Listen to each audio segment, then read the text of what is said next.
Hello. Hello everyone, my name is Kajurikudu and welcome back to Path to Nowhere. Hey Julian. Wow, Julian is being the first.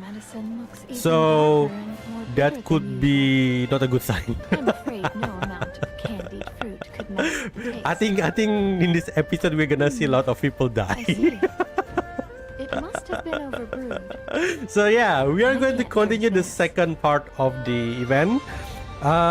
Previously, if there's anyone that kind of missed the first episode or the first part, Chief basically going to the Istia, which is specifically a place called North Wild, to investigate some Aurum Secretum. Not really Aurum Secretum, because apparently Fraser used to, I think, trade or have a deal with Istia, specifically on that area with Aurum Secretum. So the rumor has it that there are some like Aurum Secretum or something like that, and it kind of like attract this quotation mark sinner. But apparently in Istia they call, or at the very least in this area they call it martial heroes. Yeah, so they're kind of curious with this. They don't know about Aurum Secretum. What they know is like this is what they call as codex, something like that. So they gather to that place trying to get the codex. And that's when people start to die, basically. Yeah, and we already have like one victim of one of the martial heroes to die already in a very gruesome way. Okay, so yeah, we are going to continue from there. And oh yeah, last time we are finally get to see Granny Ayiguo finally show up. she tried to steal someone else's body by make them get bitten by her spider, and I think she managed to do that. She managed to beat this martial hero's named Maling. So maybe Maling will be under Ayiguo control from now on. I don't know, to be honest. Hey Turbo, welcome. Oh, before I continue, okay, before I start, just want to show you something, because fine. I'm carry Mommy August, or also I'd say like Granny Augustus is finally home with her new red dress. I can't resist. Your one is crying. I was so close. It was like 500 Ultra Cube yesterday, and then like I got a discount also. Don't worry, it's anniversary. I probably usually spend this hard on anniversary anyway. So I think it's like 6 months worth of saving, and then like just let it out in that one event. So yeah. But damn, I might need help. I mean, their skin and their attire just looking better and better every single day. Who can resist that? Like, there's no way. So yeah, and I love this one. Good, it's very nice. It's such a eye candy, you know. Okay, without further ado, let's start. Silent Snow, Hidden Plum, Part 2.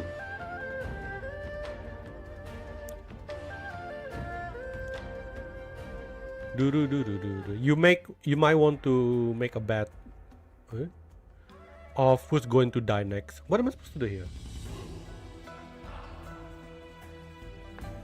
I can skip the stage. I think I'm gonna play the stage first, yeah. Wait, don't tell me that yesterday actually haven't finished.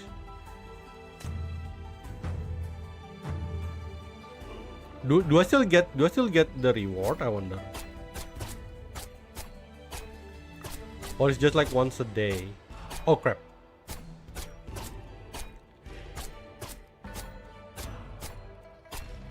Because I have a feeling that maybe there is something remain, and I just like, log off. Why I keep killing the black one? Whoa, stop killing the black one.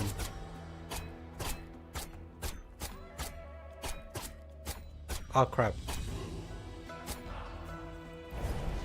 Yeah, I don't get any heroic wellness. Okay, fine. So apparently I cannot do anything. What can I do here? Is there any other game? Never edge or challenge mode on the back slow. On the back slow? Where? Is there any other mini game? I didn't know that. On the back slow.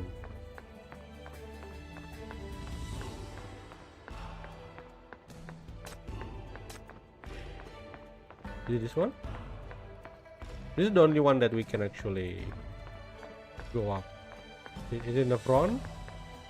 No. Okay, you know what? I'm gonna skip this. Yeah, I just skip it. Yeah, seems like yesterday it's actually not over. I can continue watching even if the first part isn't completed yet because I'm sleepy. You literally fell asleep, Juliet. The snowstorm is ceaseless and the mysteries within the manor remain unsolved for now. Perhaps taking a moment to rest and wait for the right opportunity is a wise choice. Skip free stage, continue exploring. Let's just skip it. Chief is about to wake up in the guest room. Let's wake him up. Oh, they can auto it! Why didn't I know that? Let's actually make it easier. Julian, did you... What's that? On some sinner? What? You jolt awake in the bone-chilling cold. The guest room is dimly lit in the early morning, with freezing wind constantly seeping through the window cracks. Your limbs are frozen and stiff, your throat dry and parched. Get up. You sit up and look around. The room's furnishing remain undisturbed, and a few dark embers still glow in the brazier. You instinctively look toward the bed across from you, but it's empty. The bedding carelessly pushed to one corner. Schwanger? Oh, by the way, Schwanger is this NPC that I think we're guessing that actually Jichuan. No response. The horrific scene with Jie Wu Bei from last night instantly flashes across your mind. No. You throw off your covers and hurry over. You then discover Schwanger hiding in the far corner of her bed, curled up in a ball. So cold. Don't take my blanket. There's no heater in here? You clearly overreacted. Seeing Schwanger drooling in her sleep, you finally breathed a sigh of relief and tucked the blanket she kicked off back around her. After causing such a commotion last night, will the manor master really just let us sleep peacefully until dawn? You check the guest room once more and indeed find nothing out of place. Yet that unsettling feeling that something is wrong refuses to fade. Just as you are lost in thought, a piercing scream echoes from the courtyard. Oh, little blood? No. Who can make like really good lion snow? The snow has gotten even heavier than yesterday. By the time you trudge to the manor front yard, the martial heroes have already gathered in a circle. You push through the crowd and take in the scene before you. The manor's main entrance has been completely buried under snow overnight, but now, amid those heavy drifts, a guardian lion carved from snow has appeared out of nowhere. The guardian lion crouches menacingly before the entrance, dark red liquid seeping from beneath his body. Around the lion, you notice a wicker basket, from which scrolls, stationery, and several pieces of plain clothing have spilled out. These are the belongings of Shushan, the scholar. Oh no, oh wait, isn't he like he ran away or something? Red Plum Denunciation 2. Footprints stir the dust when the ink is still warm. How can a scholar's scrolls shroud a fleeing form? The guardian's lion seizes your very soul. Red stains upon the steps. A plain coffin stands in the cold. Okay, there's no related of seven deadly sin, like we are trying to speculate. By the way, this one is Maling, the one that I think got beaten by Aiguo spider. Check the route settings now. Oh god damn it.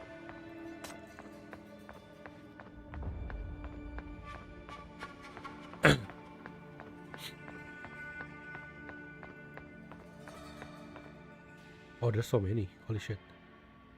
Oh, don't tell me he's like inside the snow. That will like really good cover up. Half buried in the snow is an Eastern style rucksack. Shushan rucksack lies half buried in the snow, seeming to have been rummaged through.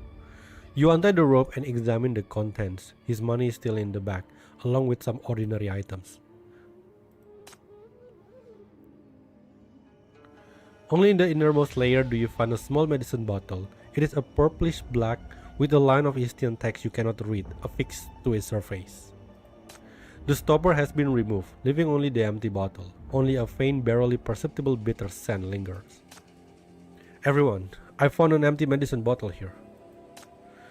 In the heavy snow, a varied expression crossed everyone's face, as their attention is all drawn to the unremarkable little bottle. Ask Yin Yansheng to examine the bottle. Ask Sen Wancho to... Why? I think Yin Yansheng will be more useful.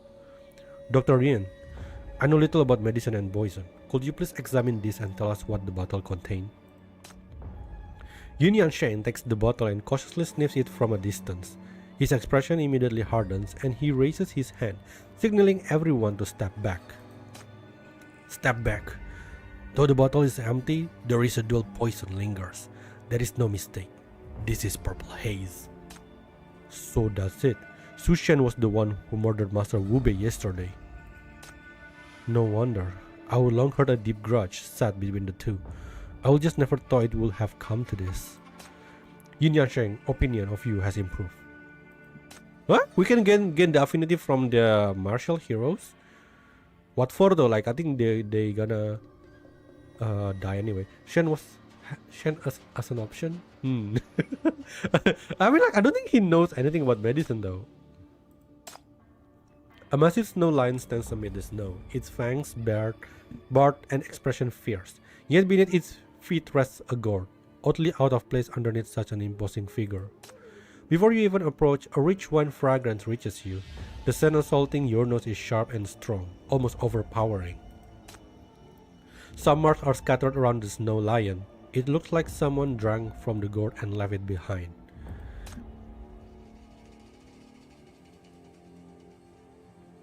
Examine the wine. What is it? A rifle in Nordwall? You gonna unlock something? You stare at the gourd, doubt staring within you. Strange. I thought the gourd young master Shu carried stored medicine. Why will it contain wine? Heh. Plenty of martial heroes behave differently than their reputation may suggest. Shu Shen was known as the Silver Needle Gentleman, as a scholar who was also an expert in medicine. Who would have thought he was nothing but a drunkard in secret? Please show some respect for the deceased, young Master Shen. Stop playing the saint. Shu Shen is dead. That's one less rival for the Codex, isn't it? If we all die in this manner, who would be left to claim the Codex? Yin Yansheng's words strike at the fear lurking in everyone's heart. Death looms over them like a storm cloud, heavy and inescapable. Shu Shen's corpse was hidden within the snow lion. Oh, it is hidden inside the snow lion. The lion looks unfinished. But how? Wow, that's actually really good. But it has now slid out from behind the sculpture, exposed to the snow. Shen Wancho's words and action contrasted so much than his first impression. That's the thing. I think like I'm speculating like all of these martial heroes, because like if you look at their profile at the very beginning, everything looks very good. Like they're all doing good deeds. And then like maybe on the last part of the profile is going to be revealed they have like some bad thing or done some bad things. It's unclear if the snow came loose or if someone deliberately dug the body out. His body now lies slumped in the snow, in disheveled clothes, face ashen as paper. Wait, if you put a corpse in the like cold situation, isn't it like gonna get like the rigor mortis faster? So we cannot tell the time of death. I don't know, I'm just trying to be smart arts. I don't even know what I'm talking about. It sounds like a detective story, right? This is like actually very well told. Whoever killed these people is actually maybe unintentionally like very smart. Like I just sold his soul for some skill. You step forward to examine the body. A set of gruesome claw marks run across Shushan's chest. Claw mark. Xiaofeng maybe, but I don't think it's Xiaofeng. The flesh is peeled back, almost exposing the bones underneath. This is the injury that killed him. This wasn't caused by a weapon. The 4 parallel marks were carved deep into the flesh with brutal force. This is the doing of a beast. Yin Yansheng approaches, leaning on his walking stick. He prouds the wound with the tip of his cane, then slowly shakes his head. Among those present in the manor, only one person travels with the beast. But isn't that too obvious? Like, it could be a trap trying to blame Xiaofeng. Also, don't affirm him, Julian. What the hell? A book scroll is clenched tightly in the snow-lined mud. You look up at the others. They exchange glances with one another, then slowly nod. What do you mean slowly nod? You want me to be the one to take the scroll? You reach out and retrieve the scroll. Its cover is plain and worn, appearing to be nothing more than a classical text, but tucked between the pages is a thin slip of paper. The handwriting on the note is neat, yet the strokes carry a hint of unmistakable murderous threat. Your heart sinks as you pass the note to the others. The note directly accused Shushan of murdering Ye Wubei, and dredges up an old case from years ago. A blatant threat to Shushan that he will be next after Ye Wubei. The revelation sends a visible shock through the group. It appears someone discovered Shushan's crime and deliberately left this note, forcing him to leave the manor on his own. No, it wasn't to scare him away. This was to lure him out so he could be killed. Agree with Ji Guining. Agree with Ma Ling. I like Ji Guining more. Because I like older lady.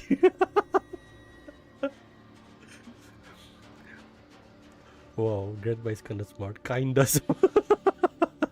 Why you people are underestimating me?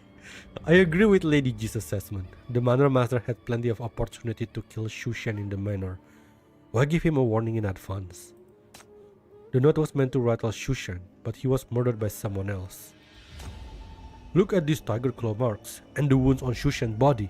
Isn't it obvious who did this? Oh wow, you are having issue that I'm not agreeing with you, Ma Ling. She's like very simple-minded in a sense. It's too obvious. You have to think outside the box. That woman who calls herself the White Tiger Mountain Lord is the manor master who murdered Shushan. Ji Guining opinion of you has improved. Yay, Ji Guining like me. Choice based on emotion. Very biased.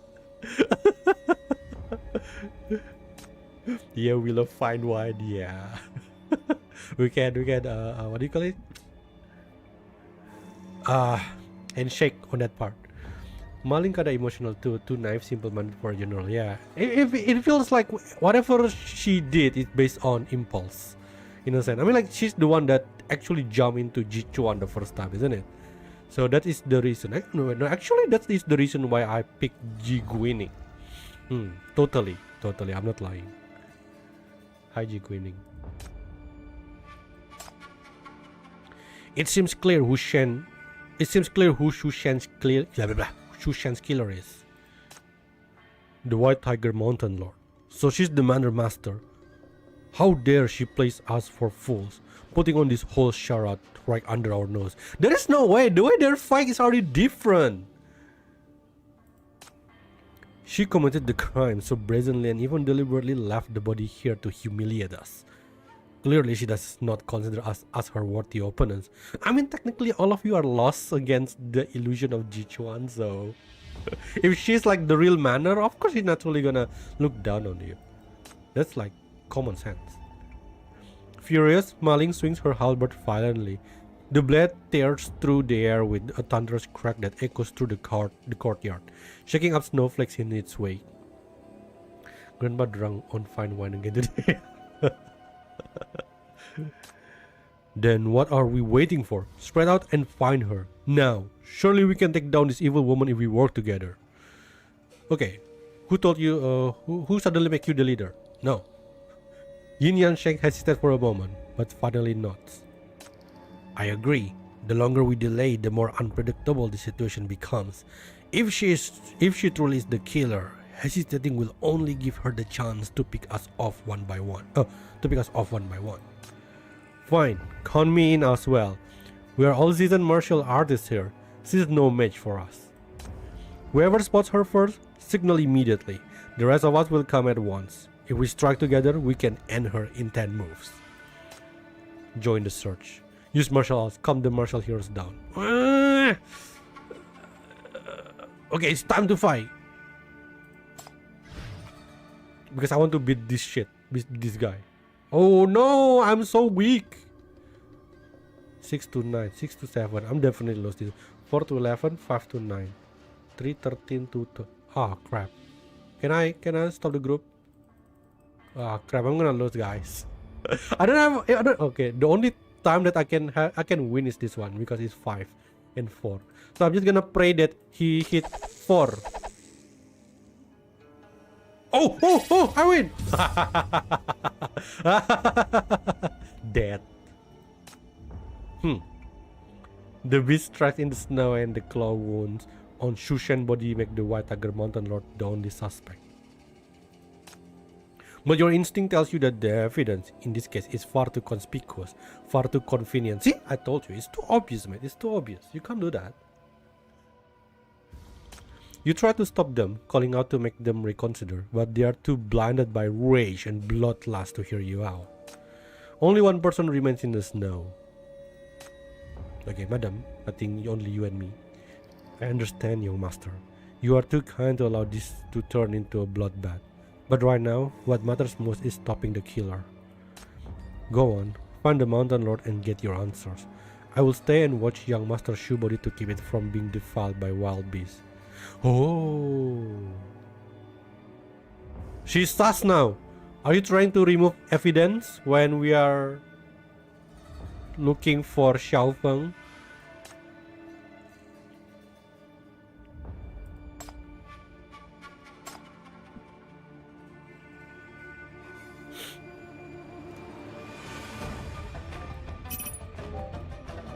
Why can't I put it here? I'll put it there.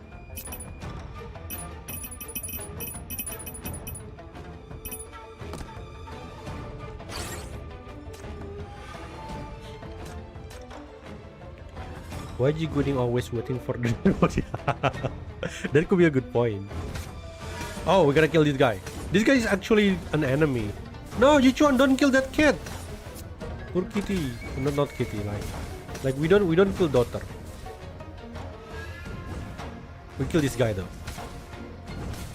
Oh crap! Did I just kill him?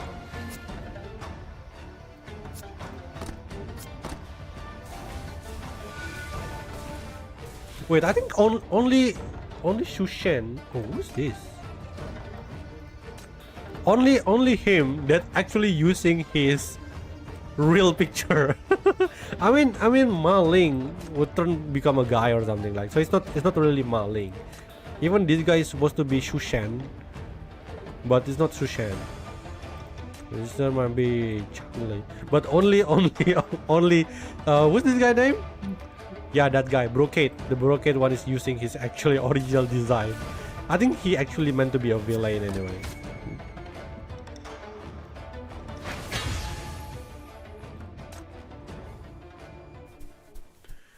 You follow the conspicuous white footprints in the snow all the way into the manor's pine forest, but the trail vanished abruptly in a clearing.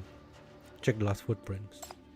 The footprints are clearly shaped and deeply imprinted, yet they neither continue nor change direction ahead in the snow. Your target definitely didn't go far. They might even be using the terrain to hide somewhere nearby watching you. Suddenly a sound comes from ahead to the left. The soft snapping of a dead branch broken by the weight of the snow. You immediately look up and catch sight of a pine branch trembling gently. You steady your breathing and move closer toward the shadowy part of the forest. You have fled here after someone just died in the manor. Are you too afraid to show yourself? No one answers, but in the shadows to your right, a blurred silhouette streaked past the trees at incredible speed, stirring up a sharp whistle of wind. I've already read the Red Plum denunciation. With parts 1 and 2 complete, who is your next target? You raise your voice with vain casualness. While you activate the shackles in your palm, you carefully weigh the risk of exposing your identity as you back against an old pine, using its trunk for cover. The sound of rushing wind grows more urgent, drawing closer. Prepare for combat. I don't think we are capable. Continue probing. That's like the most realistic one. All this skulking around. Are you scared of getting exposed? Or am I the third target? Almost immediately, that sharp whistle of wind suddenly erupts behind you. You throw yourself against the tree trunk instantly, using this cascade of snow as cover before spinning around and unleashing the piercing spike from your shackle. But as you turn, you finally get a clear look at your attacker. Take this! Hey, Schwanger? You snuff out the shackles narrowly, but through the swirling snow, a wooden stick is already being swung down square on your head. Ouch! Huh?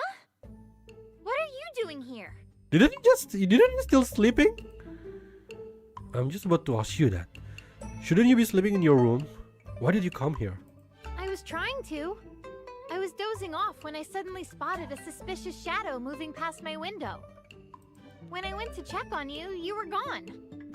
I was worried something might happen to a scrawny creature like you, so I rushed out to find and save you. You touch your forehead. Surprisingly, it hasn't swollen up. You are not in the mood to debate who's actually scrawnier, given how weak that hit was, but you catch the crucial detail in her words. A suspicious shadow?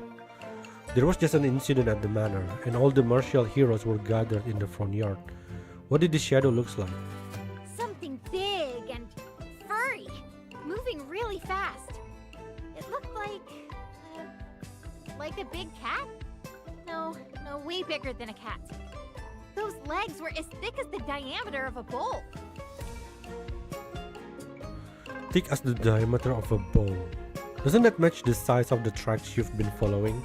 Oh, right. Her eye suddenly lights up as she points toward the snowy ground. Just like this. There in the snow lies a set of deep tracks left by a beast, the menacing marks clearly carved by some razor-sharp claws.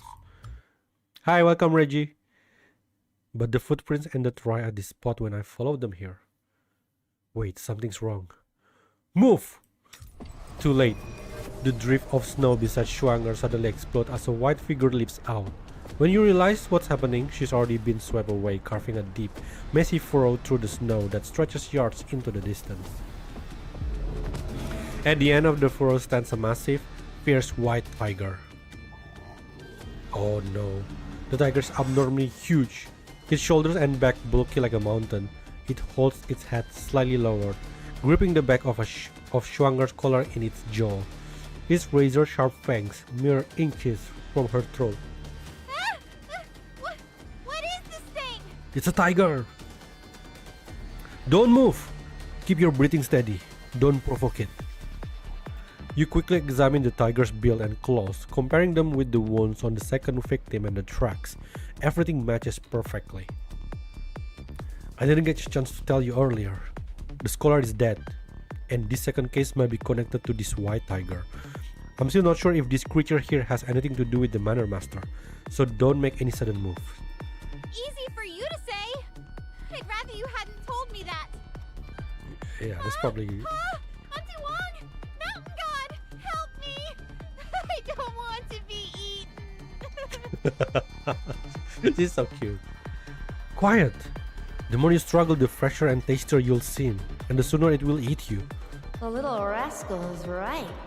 My Meowie has quite the temper, and those claws are not used to handling delicate things. You'd better behave. A languid, insouciant voice drifts near out of nowhere. You immediately snap to attention, eyes rapidly scanning the surrounding pine forest and snowy slopes. But there is not a soul in sight. You couldn't mistake that familiar accent, but... Why will she be here? I remember you. White Tiger Mountain Lord. Please let me go, good Mountain Lord. Meowie. May your fortune be as vast as the East Sea and your life as enduring as the Southern Mountains. You scan your surrounding warily, try to pinpoint the source of your voice. But Xiaofan doesn't show herself, only that teasing voice remains, as if woven into the wind itself, drifting leisurely from every direction. It's no use flattering me. There's nothing but snow in this place. My Meowie is still having her growth spurt, and she's been starving. Now that she's finally found herself a nice piece of meat, how could I convince her to let go? The Mountain Lord sounds like she has other The Mountain Lord sounds like she has other demands. You get it. I always take a shine to clever ones like you. Alright, I pick you. Entertain me. Entertain you? How? The mountain path is completely blocked, and the boredom is killing me. I require some proper entertainment. Whoa. Spar with me. Just 3 rounds. You win, you can take this little beggar with you. But my physical is only B+. What kind of joke is this? He can't do it. Can we play a different game, Mountain Lord? Please, I'm begging you. With each breath, the nape of Schwanger's neck nearly brushes against the tiger's fangs.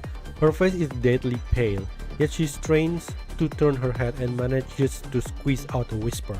You can't win against her. We can't both die here. You go. Go find help. There is no help coming, but if the second murder case is truly connected to this Mountain Lord, this might be your closest chance to the truth. Alright, I'll entertain you. Both Schwanger and the Mountain Lord lurking in the shadows seems taken aback by your answer. But I'm sure the Mountain Lord will prefer a fair game. Giving me back this girl you took from me hardly counts as a prize. If I win, I should get some other reward. Oh, you wish to ask for something? Go ahead. I can be quite generous. If I win, tell me everything you know about the scholar's death. The figure in the shadow takes a deep breath, clearly satisfied with what you've proposed. So you came here following the copper smell. Well then, I certainly have plenty to tell you. Okay, now next question, how are we gonna Come win? on, Meowie. Time for a game. It's time to duel. Shit, now she's following me. Okay, let's see. Shushan. Shushan clutches the wound on his chest. The pain is excruciating. His breathing grows shallow. Everywhere he looks, there is only ice and snow. Warm is gradually seeping out of his torn flesh. This brings him back to that winter over a decade ago. That year he stood just like this at the teacher's door. The teacher's pupils had told him a story about the old sages. 2 aspiring scholars wanted to seek guidance from a teacher. Not wanting to disturb his rest, they waited in the snow. When the teacher awoke and discovered them, he was so moved that he accepted them as his pupils. So he emulated those old sages, waiting quietly outside the academy throughout the entire night until his bones nearly froze and the cold threatened to seal his eyes shut. Then he heard some sneers behind the door. A basin of icy water was thrown on him, drenching him completely. He stood alone, soaked in the cold water, laughing bitterly at himself. Of course he had been lied to. They had merely been toying with him. What teacher would take a lowly, impoverished boy like him as a pupil? That day he swore to himself that he will become a renowned martial hero in Northwald. Not only would he master the martial arts, but he would also earn respect with his knowledge and character. All the people of Northwald would one day address him as Master Shu. The sky outside begins to brighten. Shushan curls his body against the inside of the snow lion, trying to hold on to the last bit of warmth. He must be hallucinating now, for he seems to hear voices reciting passages from a book. Other than you undressing himself.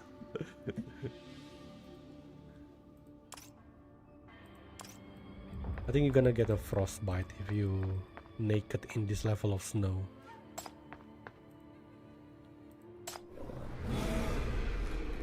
The tiger's roar shakes the forest.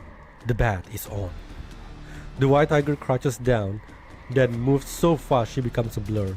In an instant, she's already circled to your left, clawing the ground and sending up sprays of snow. Before you can turn around, she bounds to your right, a low growl rumbling in her throat, keeping you trapped within striking distance. You sink into a half crouch, shifting your weight to your lower body as your eyes track the tiger's every movement. Look at my big kitty, getting all fired up for the sight of fresh prey. So fierce, just like her master. Wait, so we are fighting the tiger, not Xiaofeng? The Mountain Lord remains hidden in the shadows.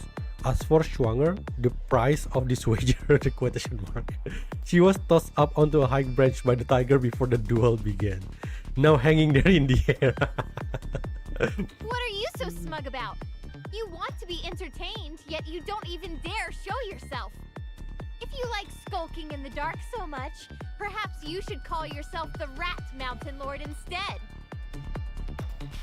Schwanger is struggling to climb down from the tree when several pine needles whoosh past her and land next to her sleeves.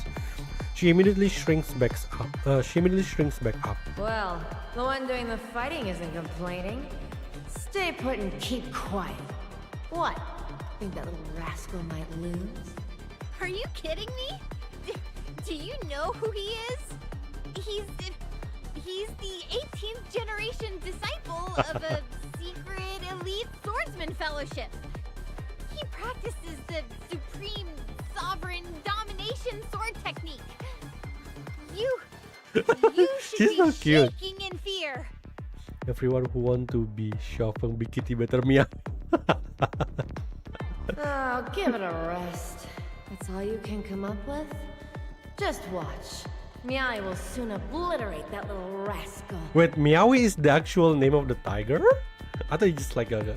Huh? Once they're done bickering, they find that you have already vanished from the clearing. You are not an idiot. No way you will fight a tiger head on. What a fleet-footed runner. He didn't just abandon you and run off, did he? What do you know? This is called strategy. Being hung so high up from her vantage point, Schwanger can see you dive into the densest thicket scattered with rocks. Tigers excel at pouncing on prey on spacious terrain, so you deliberately choose an area full of obstacles. That's indeed quite clever. But surely a human can't match the speed of such a majestic beast. But Meowie sounds like mommy if spoke muffled. As he says that, a bloodthirsty blow almost reaches your head. You frantically dodge the first strike, but an equally fierce second one quickly follows, aiming straight at your face. You raise your sword's sheath to block the attack, and with the resounding bang, the impact sends you staggering back several steps, your hand going numb from the shock. What? Those are killing blows! What did we ever do to you to deserve this? What's the fun if no blood is drawn? If you really want a reason. Well, you disturbed my sleep. Does that count? Schwanger wants to protest, but seeing you in such peril, her anxiety makes her swallow her words. The white tiger's assault is so violent, forcing you to dodge repeatedly as her powerful claws tear several gashes in the front of your clothes. But this is what you've been waiting for. As the tiger pounces through the air once more, you duck down and squeeze into the gap between two massive boulders. Just as the tiger's head is about to get trapped in the gap, crisping rings of a bell cut through the air. The white tiger twists her body unnaturally in midair to change direction and slams her massive paw down, pinning you heavily to the ground. A tiger taming bell? What sort of martial master cheats against opponents like us? Oh no, she did. It's not against the rules. Besides, even if it is, I can't read. This round goes to me. What the hell? This is like a Pokemon battle, you know? The trainer is basically Xiaofeng and Schwanger and Chief, and the tiger is the Pokemon. Hey, you on the ground. Do you have a problem with that? Hey, I'm only a human type. How dare you throwing a beast type to me? The tiger holds and doesn't try to kill you, obviously holding back. You struggle free from her claws with only minor scrapes. You waited until the last moment to use this unique skill. I had all the time to gain an advantage earlier. I shall not complain. You give Schwanger a reassuring look and brush the snow off your clothes. Let's continue. You fought bravely. I won't be holding Let back Chief in the consent. second round. The bell rings again and the tiger stirs once more. The tiger's attacks are clearly more methodical this time. Its movements are well positioned, while its claws strike it with immense force. You recall Yin Yang Sheng comment that this mountain's lord martial arts embodied the savage gust of the mountain, and you can see it right now. Such finesse beneath the savagery. Be careful. It won't be so easy to handle this time. I mean, our best trick is already been... it's failed. You understand the situation just as well. All that dodging has already exhausted most of your stamina. I mean, come on, B+. This round can only be won through strategy. You suddenly changed course, no longer running in straight line, instead weaving quickly around several old pine trees. Not bad, lad. I thought you ducked into the trees only to buy time. But you had this move planned out too. Too bad a tiger never misses its prey. Huh? Oh? She goes silent abruptly. Throughout the dense forest, rapid knocks echo from all directions. Their sources impossible to pinpoint. You had noticed earlier that many tree trunks were hollowed out by insects and would produce a different sound when struck. Now, hiding in the underbrush, you throw snowball at the hollowed trees. The thuds and cracks echo throughout the area, creating a distracting cacophony. Was this planned too? Tigers are blessed with sharp hearing and keen sight. In the first round, Meowie was a tough opponent when she was acting on her own. But this round, Meowie follows your bell instead. So she's relying on your ears and eyes, Mountain Lord. You've said it yourself, Mountain Lord. A human can't match a tiger's speed. And human senses are even worse. No matter what divine hiding skills you have, you're still just a mortal after all. Keep explaining and she will catch on. Stop chattering, give me the staff. Upon hearing this, Schwager immediately tosses her staff down. Too late. I figured it out. Meowie, ignore my commands and find him. The bell stops ringing. The tiger pricks up its ear and pounces fiercely towards some rustling underground. Yet it catches nothing, stumbling comically to one side. Several pine branches tied to a long staff emerge from the bushes, swishing left and right before being hurled into the distance. Without a second thought, the tiger bounced after the swaying object. A giant cat teaser you fashion from Schwanger's staff. A temptation no cat can resist. Even a big cat. Round 2 goes to us. Oh, my dear Mountain Lord. After all, you're no match for the mighty alliance of Schwanger and our young hero. Eh? A snowball plunks her mouth precisely. Whoa. What a chatterbox. You're giving me a headache. Do you really think me, a mere mortal with dull senses? Today I'll show you little runts what it means to be the lord of all mountain beasts. We fight the final boss. The wind blowing through the forest suddenly stills, and snowflakes tremble to a halt in the air. You have a bad feeling and grip your sword hilt with both hands, the shackles poised under your sleeve. That hearty yet domineering voice rumbles down from above like muffled thunder. First round, smooth, but far from enough power. Second round, plenty of clever tricks. All built on a weak foundation.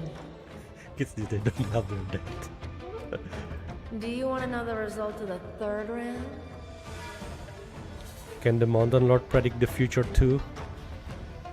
She sneers, ignoring your provocation. Third round. Ready. The earth shakes violently and the world spins. An invisible force hurls you off the ground. Then an irresistible pressure crashes down like the sky has collapsed, slamming you hard into the snow. Whoa, woo! You are bound to lose.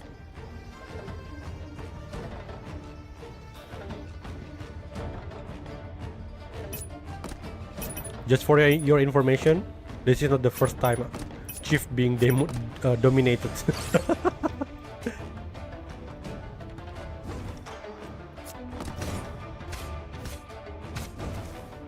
Don't kill the small little guy.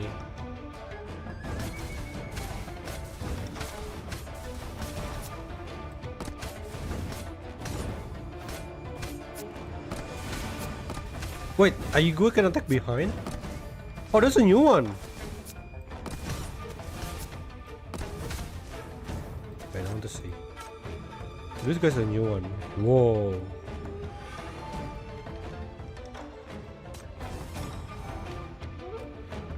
Right, I need to breathe. What happened? Meow, meow, meow. Let me. What the hell?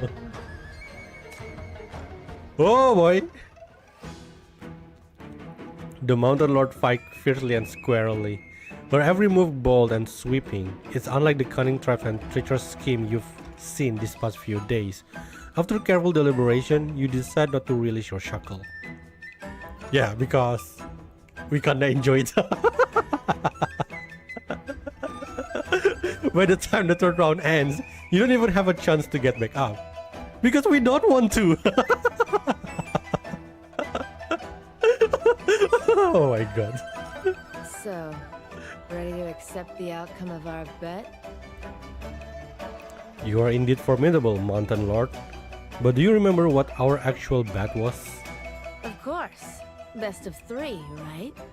If you win, you can ask me anything. If you lose, that little beggar stays to fill my meowy stomach. As she speaks, she points toward the treetop. Hey, where'd she go? Looking down, she sees Schwanger is bear hugging the tree trunk, having already climbed most of her way down breathlessly.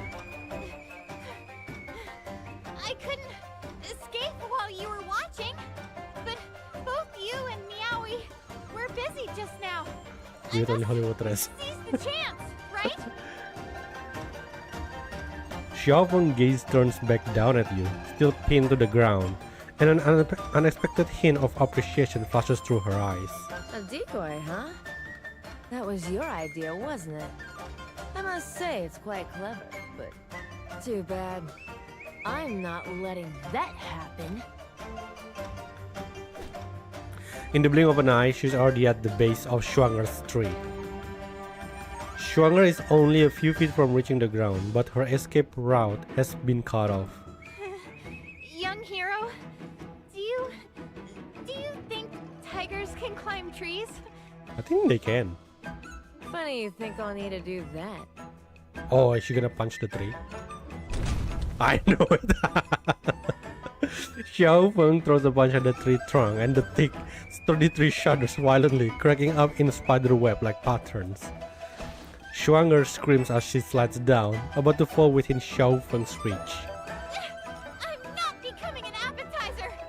I'm going down fighting, you mangy tiger! You tiger. But she's so cute. I like Schwanger. With nothing left to lose, Schwanger used her falling momentum to her advantage, spreading her arms wide and lunging straight at Xiaofeng. Just as Xiaofeng moves to capture her, Schwanger suddenly throws her hand up in mid-air. A handful of fluffy snow flies straight at her face, blinding Xiaofeng. She instinctively turns her head to dodge, and in that split second, Schwanger manages to slip past her, landing with a thud in the thick snow. Guess the mighty tiger does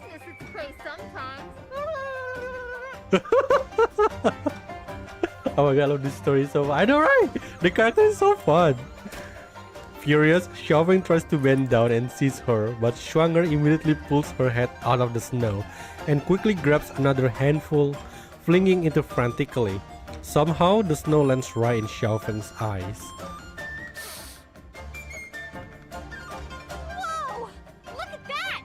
Young hero! I beat the Mountain Lord! Am I about to become Martial Master?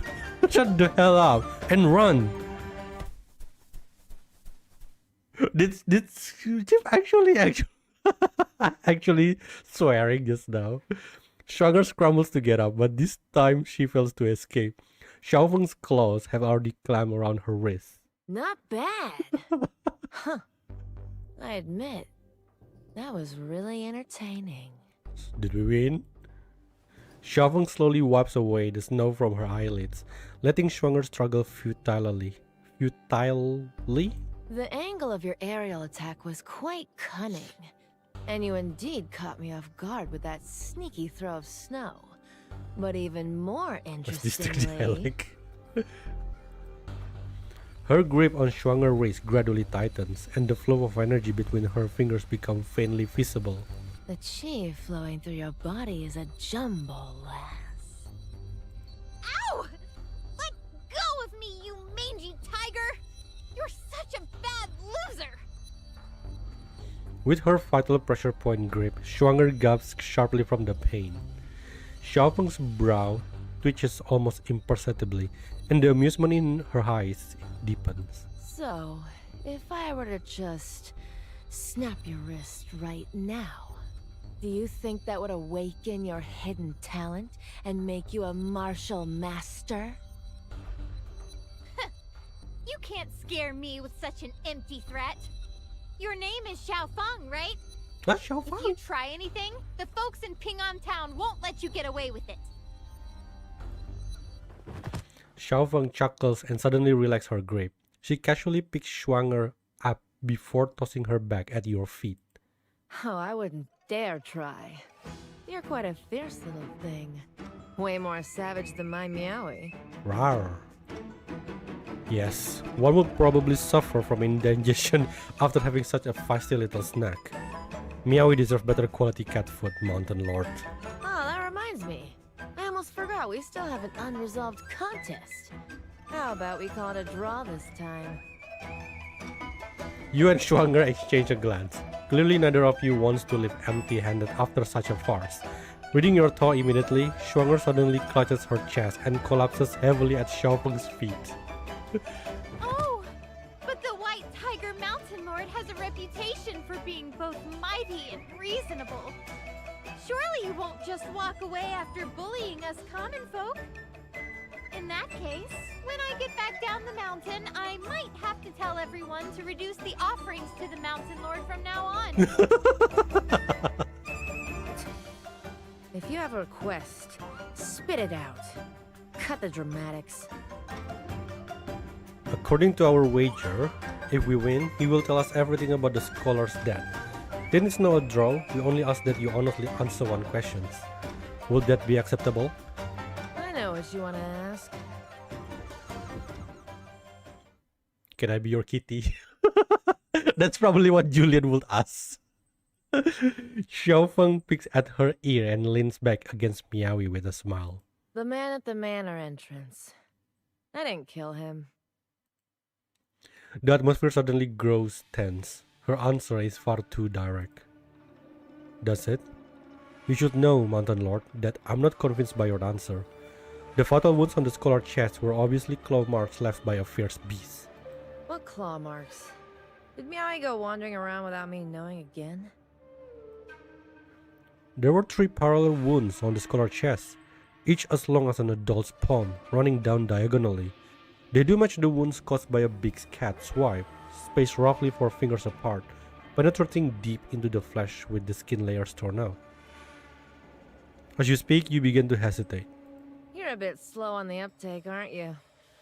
Are you only just catching on after 3 rounds of close encounters with a tiger?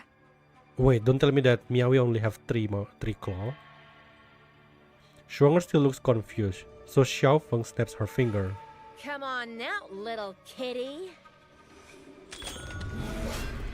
She gently shakes the small bell on her wrist.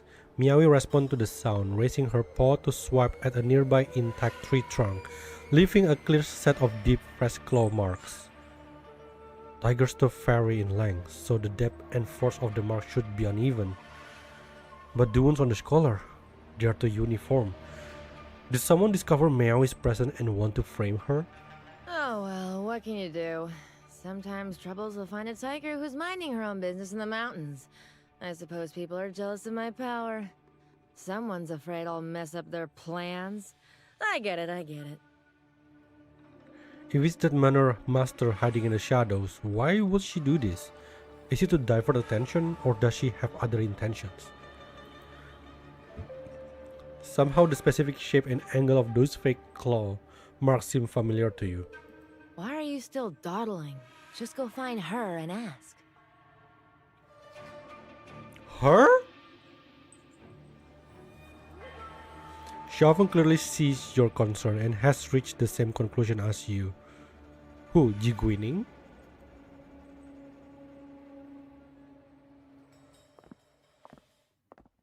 Can you two stop talking in riddles? Who exactly are you talking about? And are we seriously going with Xiao Feng? Do you really trust her? What if a fight breaks out and she just abandons us to save herself? She's like one of those dumb but very cute character. Shuanger has completely lost respect for this mountain lord and is now calling Xiaofeng directly by her name. Trust Xiaofeng, don't trust Xiaofeng. Of course I'm gonna trust Xiaofeng. During our duel, we tricked her plenty of times, and Xiaofeng clearly wasn't prepared for it. She was simply confident she could keep the situation under control, even if we tried to pull anything.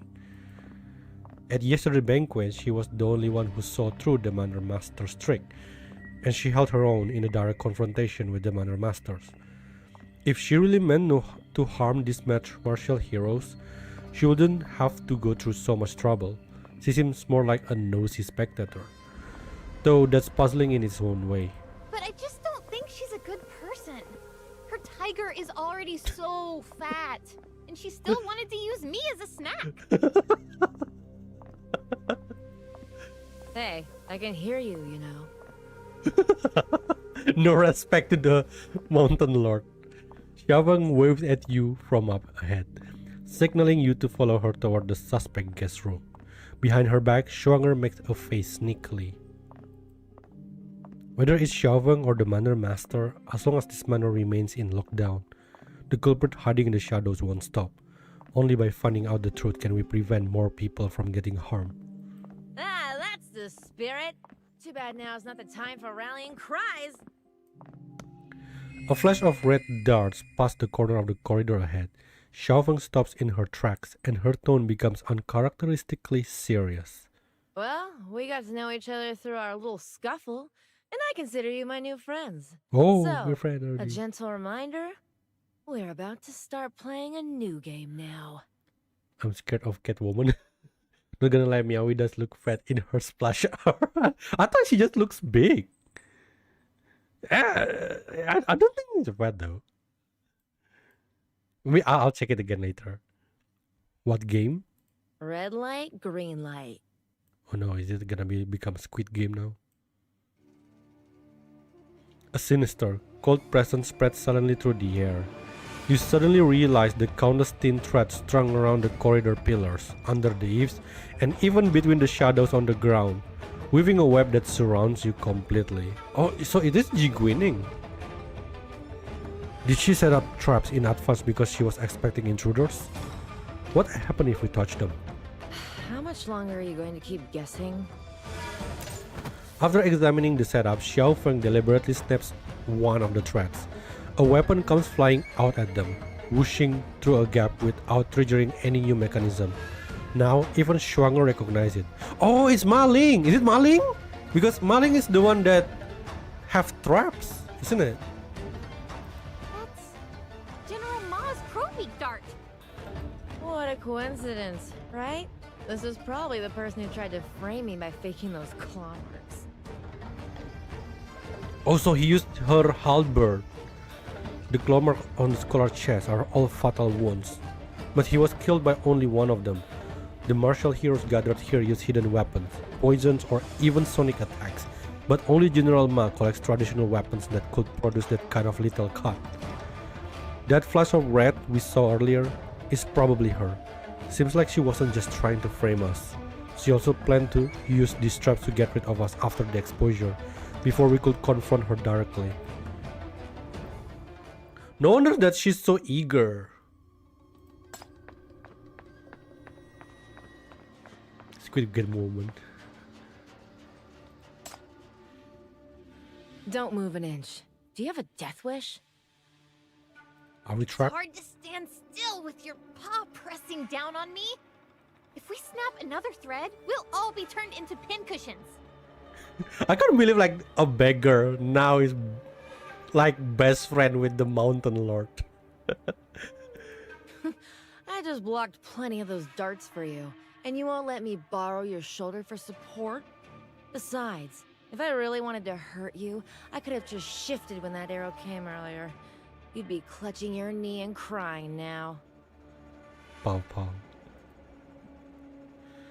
You are stuck in the middle of their endless bickering. The situation has been going on for a quarter of an hour since you all got caught in the traps. You do better switch your positions now. I think we're playing Twister. Why? I'm about to get leg cramps.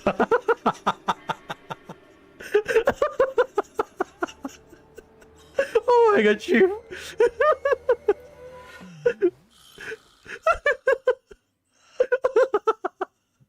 The two carefully move away, finally allowing your stiff leg to relax. You feel slightly more comfortable in your new position, but the predicament you face hasn't improved in the slightest. What's wrong with the story? Just so unserious. You attempt to force your way through a few steps, but only end up triggering even more mechanism. These traps must have cost a fortune. B+, Silk guys. reinforced with B+. dark iron core is invisible in sunlight. Plus a network of pressure plates buried underfoot. Quite a fancy game for those with a morbid taste. B plus is become an inside joke now. Xiaoweng doesn't seem nervous at all. Instead, she can't resist reaching out to pluck at the silken threads dangling before her eyes. You seem awfully familiar with this. You didn't set up these traps, did you? Why would the carefree mountain lord know so much about these elaborate, devious contraptions? You're looking rather suspicious here. Hey now, you're being unfair. I'm simply knowledgeable and like to learn about these intricate little things you humans invent. How about this? To prove my innocence, let me try to unwind this thing a bit. Just a warning, my methods are a bit on the rough side. Don't blame me if I slip up and turn everyone into porcupines. She leans in closer with a mischievous grin, only to be pushed away by Shuanger with a look of disgust. Do you think we can't get out without you? I'm the most promising future hero of Ping-An Town, after all. Come on, young hero. It's time for us to show what we're made of. Wait, me too? Us? You have a plan? I may not know much about martial arts, but I know this saying. There's always a solution within 3 steps. Where all the thread patterns converge is the nexus of this system. Destroy it, and we can be free. Look! There's a groove at the top of that steel. That's got to be the key. But the threads are too dense along the way. I'll guide your movements. You look to the left, Shuanger brimming with confidence but weighed down by a bag full of medicine bottles. Then to the right, Xiaofeng grinning carelessly but not to be trusted to ensure your safety. You sighed, dug under a thread, and head in the direction Shuanger indicated. Move right 3 inches. Watch out for that horizontal thread. How long is 3 inches? There's more than one horizontal threads here.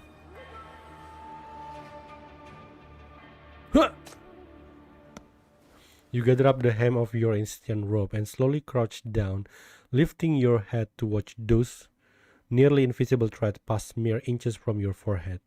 After painstakingly moving just 3 inches forward, you are about to straighten up when you hear Schwanger's gasp. A sharp snap comes from behind your head as a thread breaks. A bronze battle axe immediately crashes down from above, hitting the ground right beside your feet. Whoa, thank you. Now things just got a whole lot harder. God damn it. Ugh. It's all this mangy tiger's fault for interrupting me. Listen, let me start over. Bend backward, go between these 2 threads, then lift your foot. How am I supposed to bend backward? You attempt to bend backward and get stuck halfway. B plus, guys, B plus. Chip, I don't think Chip is that flexible. Despite making no big movement, you've already broken out in a thin layer of sweat. When the cold wind hits, your entire body stiffens, but you still focus on the next obstacle ahead as Schwanger directed, hugging your arm close to your body as you begin to slowly lean backward. Here! But you stop in the middle. Oh, what is this situation? Did you just say to bend backward while lifting my foot at the same time? Is that even humanly possible? Listen to me instead. Move 3 steps to the right, then drop into a horse stance. I've done the math. From that distance, you can dodge 4 traps at once. Much more efficient. Okay, that's actually a better instruction. Here! You can't hold this position much longer anyway, so you close your eyes, still yourself, and take a step as Xiaofeng suggested. Whoosh, whoosh, whoosh. 3 crossbow bolts fly just over your head, slicing off a few strands of hair. Fortunately, you were crouched in the horse stance, or those bolts would have gone straight through your head. From this point on, you don't dare make another careless move. You mangy tiger, you nearly got someone killed! You can clearly see that all the threads on the right are connected to an underground crossbow. Hey, I'm thinking 10 moves ahead, and no one got shot, alright? This time it'll be fine. Take another half step left, push aside those 2 threads. Don't touch them! That floor tile is slightly higher than the others. There might be another trap underneath that's sensitive to pressure. Who should I listen to? Ugh, don't you trust the judgment of the Great White Tiger Mountain Lord? I've never made a wrong move during all my travels all these years. You just lost to us once today. Young hero, Don't you should don't listen make to me choose. instead. I was the one who discovered the Nexus. Trust my keen eyes. Ugh, what good are keen eyes? Look at those skinny limbs. You're too scrawny to even be Meowie's snack. Aren't you embarrassed, shouting, "I want to be a great hero," in that squeaky little voice of yours all the time? It's so accurate. Oh my god, that was so accurate. Oh, that's really good. That's a really good impression. I'm just not lucky enough to have been born with a stronger body. Otherwise, I would have long since become the famous founder of the tiger-beating staff techniques. Oh no, you're cursed with bad luck too? All the more reason not to listen to your instructions. Okay. Do we really have to choose? The two of them argue endlessly. Without anyone giving direction, you actually find yourself coming down and focusing your attention on the thread patterns before you. After all, Ma Ling laid these traps in haste. Though the threads crisscross in a bewildering tangle, the underlying principle is actually quite simple. You discover that the key lies in the hidden triggers at each thread ends. By watching whether the endpoints go taut as you move, you can anticipate danger. Perhaps you can break through the patterns on your own. You take a step forward tentatively. Huh! I can't believe the story gets even funnier, folks. We're having a blast either. That too is like a really good combination. The threads hang quietly, nothing happens. Huh! Another step, still safe. Chief decided to just do it himself. Having taken several steps without incident, you grow even bolder. Before long, you've already drawn close to the nexus Schwanger pointed out earlier. Feeling a rush of relief, you duck down again to avoid another threat in front of you. But the moment your weight settles, the green tile beneath your foot sinks, and a series of mechanical clicks echoes from all directions at once. Oh no. Dodge. Several poisoned crossbow bolts streak toward you in a rapid succession. As you dodge, your shoulder and sleeve brush against even more threats. One trigger sets off the next, and soon the entire corridor traps are activated. Don't move. The poison bolts are a decoy. The real threat is coming your way. You sounds very calm. Almost instantly, a muffled mechanical roar echoes from the far end of the corridor as a white ash spear comes hurtling straight at you. You twist aside just in time, but the spear doesn't stop, flying towards Schwanger, trapped helplessly in the web of threats. Xiao Feng lunges forward to intercept it, but the threats limit her range, and her fingertips miss the spear tail by mere inches. You have no time to think. You scan your surroundings, push off on your toes, and hurl yourself directly into the thickest cluster of threats. No! There's a chain of mechanisms there. You'll... The floor beside you bursts open, shooting out iron caltrops and tripwires. Though they can't bring down the spear entirely, they manage to knock it off course by several inches. The spear tip grazes past Schwanger ribs and embeds itself in a corridor pillar. Schwanger is safe, but where you landed, the tiles are sinking, and a cloud of purple poison gas erupts from the cracks, instantly filling your vision. The gas carries a pungent, sickly sweet fragrance that floods your nose and mouth. Your throat burns, then your limbs seize up before going limp as wet clay. You can't summon the slightest bit of strength. Everything before your eyes begins to sway and blur. Schwanger panic cries and the lingering mechanical noise quickly grow muffled and distant, dissolving into a low drone. Just before your vision fades to black, a frigid voice cuts through the fog. Hold your breath. Oh?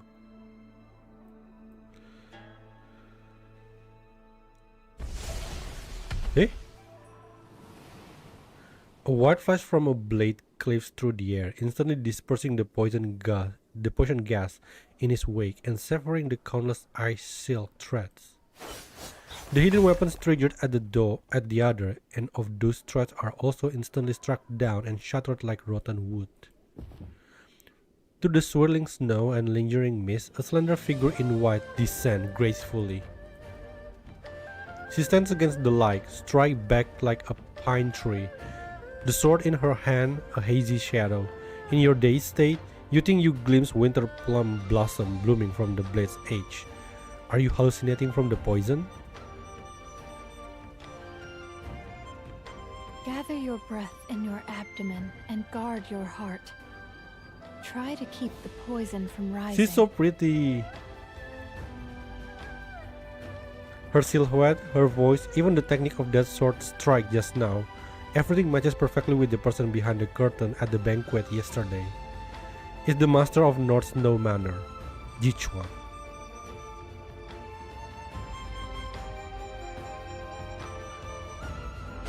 Wait, so is Jichuan Schwanger or not? I don't even know. I don't even understand. Oh, free lady.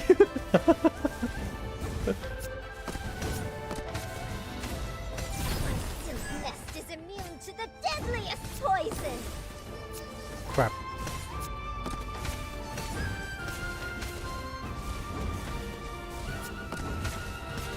I completely forgot that I can summon the whole thing. All shall grovel to your mountain lord.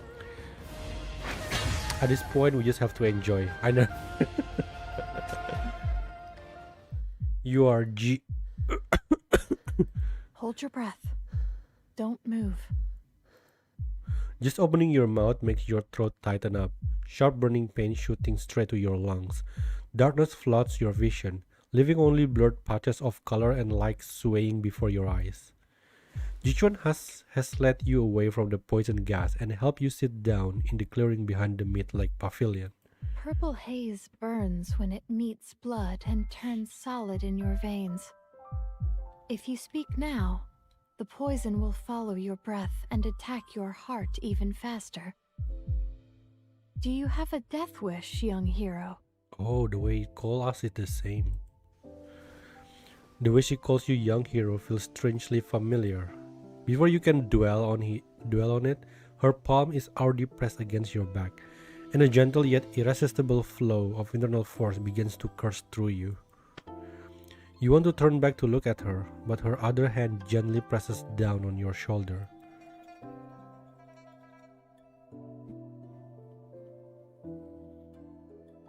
I told you not to move. If you do, the poison will spread even further. The poison in your meridians has already passed 3 critical points. Delay another moment, and even I won't be able to save you. If you insist on not trusting me, shall I just let you be? You finally settle down, controlling your breathing and focusing your mind as you sit still as told. The healing process is long and delicate. Woo! This one is to remind you of that Sito moment. Her internal force gradually merges with the chi flowing through your body, drawing out the poison chill little by little. You can even sense the rhythm of her breathing clearly, light and controlled, each breath stirring the air and gently brushing against the strands of loosened hair by your ear. Strangely, the shackles aren't disturbed by her power, nor do they resist it. A form of indescribable, subtle resonance quietly forms between you during this silent flow of energy. You lose track of how much time passes, but gradually the tightness in your chest eases, and the burning pain in your throat mostly fades away. Finally, you can speak again. Why did you save me? I was taken by a whim. Jie Wubei and Xu Shen both died gruesomely. At the banquet, you spoke relentlessly. You seemed to be anticipating the bloodshed. Could someone so calculating be so easily taken by a whim? What about you, then? You protected Schwanger when you were surrounded by those traps. Why was that? She's my friend. She's not from the same world as those martial heroes, just an ordinary girl who looks up to them. Perhaps you've possessed such extraordinary power for so long that you've forgotten ordinary people have no way to protect themselves from these schemes and conspiracies. In that situation, I had to find the best solution. Saving her was my instinct in that moment. Then, this is my instinct too. You don't understand what she means. Perhaps you've never understood this manner master from the start. The flow of energy between you continues in silence, the poison being slowly drawn like delicate threads from your meridians and absorbed into her body. I saved you because you remind me of an old friend. You have friends, even though you've lived in seclusion for years? I did. When I was very, very young. I was born with an incurable disease. As a child, I spent most of my days beside the medicine cauldron. I was a burden who could never inherit the manor. I hated the bitter taste and refused to take my medicine, always sneaking out to buy sweets instead. Sir Julian. At the town entrance, I met a child around my age. She was homeless, yet more spirited than anyone else. Even though we were complete strangers, she would stand in front of my scrawny body and swing her dusty little fists at the bullies. You feel her internal force growing even gentler, like a spring stream melting ice, flowing warmly through your limbs and meridians. Together, we made the dishonest butcher return every copper coin he'd overcharged to an old lady, chased off thugs who extorted money from peddlers, and returned a stolen rattle drum to a child from the town.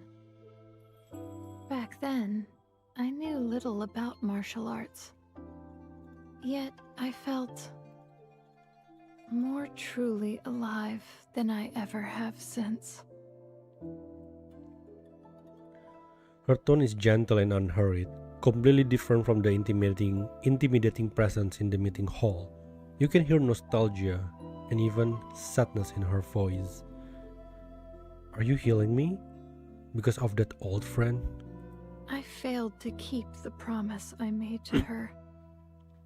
Now, seeing you and Schwanger, I hope you two can have a better ending. What promise? She doesn't answer. The snow falls silently, leaving only the gentle mingling of your breath. Gradually the poison recedes. You begin to gradually make out the pavilion corridor before you and feel the warmth of her palm against your back through your clothes. Bear with me. The superficial poison is cleared, but the residue is still deep in your heart meridian. This final step requires me to guide it out with my chi, to open your channels and break through the blockage. You catch the suppressed trembling in her voice. Before you can react, she pushes forcefully with her chi, and searing pain crashes over you like a tidal wave.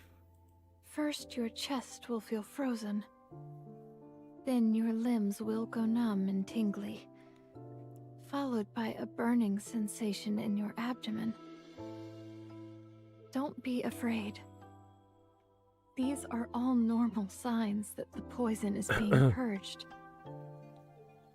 If you feel weak, don't force yourself, and just lean against my hand. I'll hold you up. I already have a lead on who killed the scholar, and you obeyed murder on the first night. That wasn't you either, was it? Don't use your internal force within 3 days after the detoxification. Avoid alcohol and cold foods. Soon after sunset, you should rest and regulate your breathing. Why won't you answer? You brought everyone here. What's your real purpose? If you care about your own safety, after the detoxification is complete, just pretend you never saw me here. Did you leave the Red Plum denunciation? You're manipulating these martial heroes. What's your motive behind all this? You both simultaneously cough up mouthfuls of black blood that splatter horrifyingly across the snow. But what follows is a sudden lightness and clarity washing over your entire body. That Codex of Snow Quell Arts.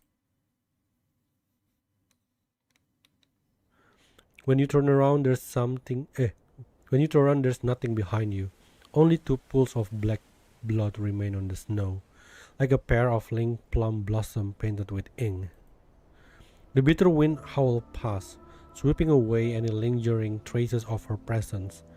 Only the warmth from her palm remains, still burning vividly against your back. You stand stunned in the snow. On a bare branch nearby, those 2 little birds appear again, pecking at each other irritably before flying off in opposite direction. What's on your mind? Why we end up here? Xiaofeng leaps out of nowhere, and before she's even steadied herself, her hand is already reaching over to grasp your wrist. Looks like someone beat me to playing nice. Too bad. This mountain demon you suspected of heartless murders was just planning to come and heal your injury. With the fake claw marks and the traps designed to kill any witnesses, you are cleared of all suspicion in the scholar case. I believe we are both aware of that. You're not the one I'm after. Oh, so now you're cutting ties with me. How cruel. Where's Schwanger? Didn't she come out with you? She slipped away faster than the mountain sparrow. You'll have to look for her yourself. I need to go back and take a good long nap. Are we going to confront Ma Ling and ask her why she framed you? There won't be a need anymore. Don't tell me she died. The general already died in her Oh. own trap. What the hell? Whoa. So the righteous general and the protector of the people was nothing but an ambitious schemer underneath. She dug a trap for her enemies and ended up falling into it herself. I suppose this was an outcome she deserved. Her way of die is quite cool though. Like, who's that Japanese guy? Not Japanese. Is it Jinbei or something like that? The human world is indeed inferior to my mountains, where the order of survival is simple and honest. With these casual musings, she shoulders her wine gourd and strolls away into the distance. Behind the ornamental rocks, a figure in white stands quietly, watching it all unfold. As the north wind sweeps by, her complexion appears several shades paler than the snow itself, a sign of the poison still coursing through her system. Yet colder than her ashen face is the gaze with which she watches the manor. Her corpse is aura farming. I know, right? Like I have like this bad impression when we find out that she's the one who killed Shu Shen. But now looking at her the way she died, she's like die a hero in a sense. Although dying by your own trap kind of like, I don't know, she probably like deserve better. She clutches a scroll in her hand, eyes downcast as she watches the violence slowly subside. The martial world's true nature strips itself bare inch by inch against the bloodied snow, and the last glimmer of light in her eyes finally dies. Before turning to leave, she raises her hands and ties the red plum denunciation to a withered plum branch. Red plum denunciation tree. Golden spears and iron steeds now all rust in graves. Arrowheads forged with blood still seek revenge unpaid.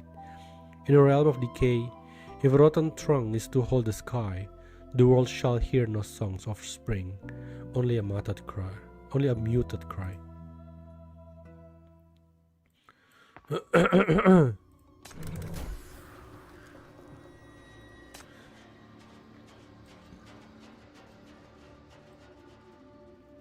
It's all over. At North Snow Manor. At North Snow Manor, Maling looks down at the weapons piercing her body from all sides. The red tassel of her halberd hangs like a tattered battle standard, and for a moment she's back on that battlefield from years ago. Back then she was nothing more than a routed soldier crawling out of the heaps of corpses. Bleeding and starving, she decided to become a bandit. She picked up a long blade and headed for the nearest village to rob for some food. But there was no village nearby, only a thatched hut, and inside an old woman, utterly alone in the world. The old woman wasn't afraid of her blade. Out of pity, she gave Ma Ling a few steamed buns. Ma Ling devoured them so ravenously, she nearly choked. The old woman patted her back and told her to stay the night. When night fell, the enemy soldiers came, searching for any living opponents. The old woman hid Ma Ling in a haystack and went out alone to deal with the soldiers. But before she could say more than a few words, someone swung a blade. The old woman's body crumbled to the ground. Ma Ling knew she couldn't fight them, so she stayed hidden in the hay, watching as her enemies set fire to the house just for sport.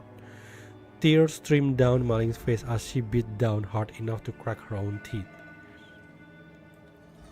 She swore an oath, if she ever become a martial hero, she will be the strongest person in the world and fight all the injustice in this world. She will never forget this day. She will never allow herself to be weak again. Wait, but isn't that Ma Ling got bitten by Ayuguo spider?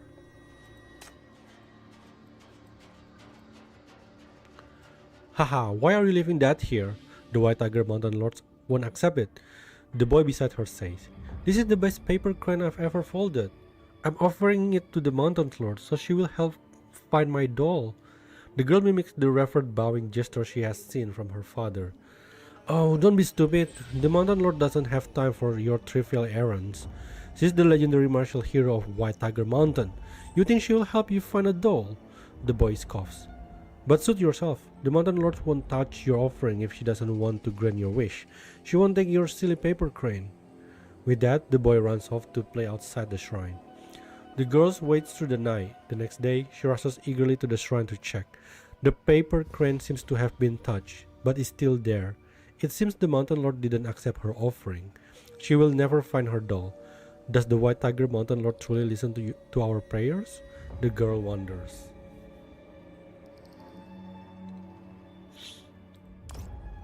Hi Vesper, you just missed a death. General Maling just died, and in a cool way, I would say.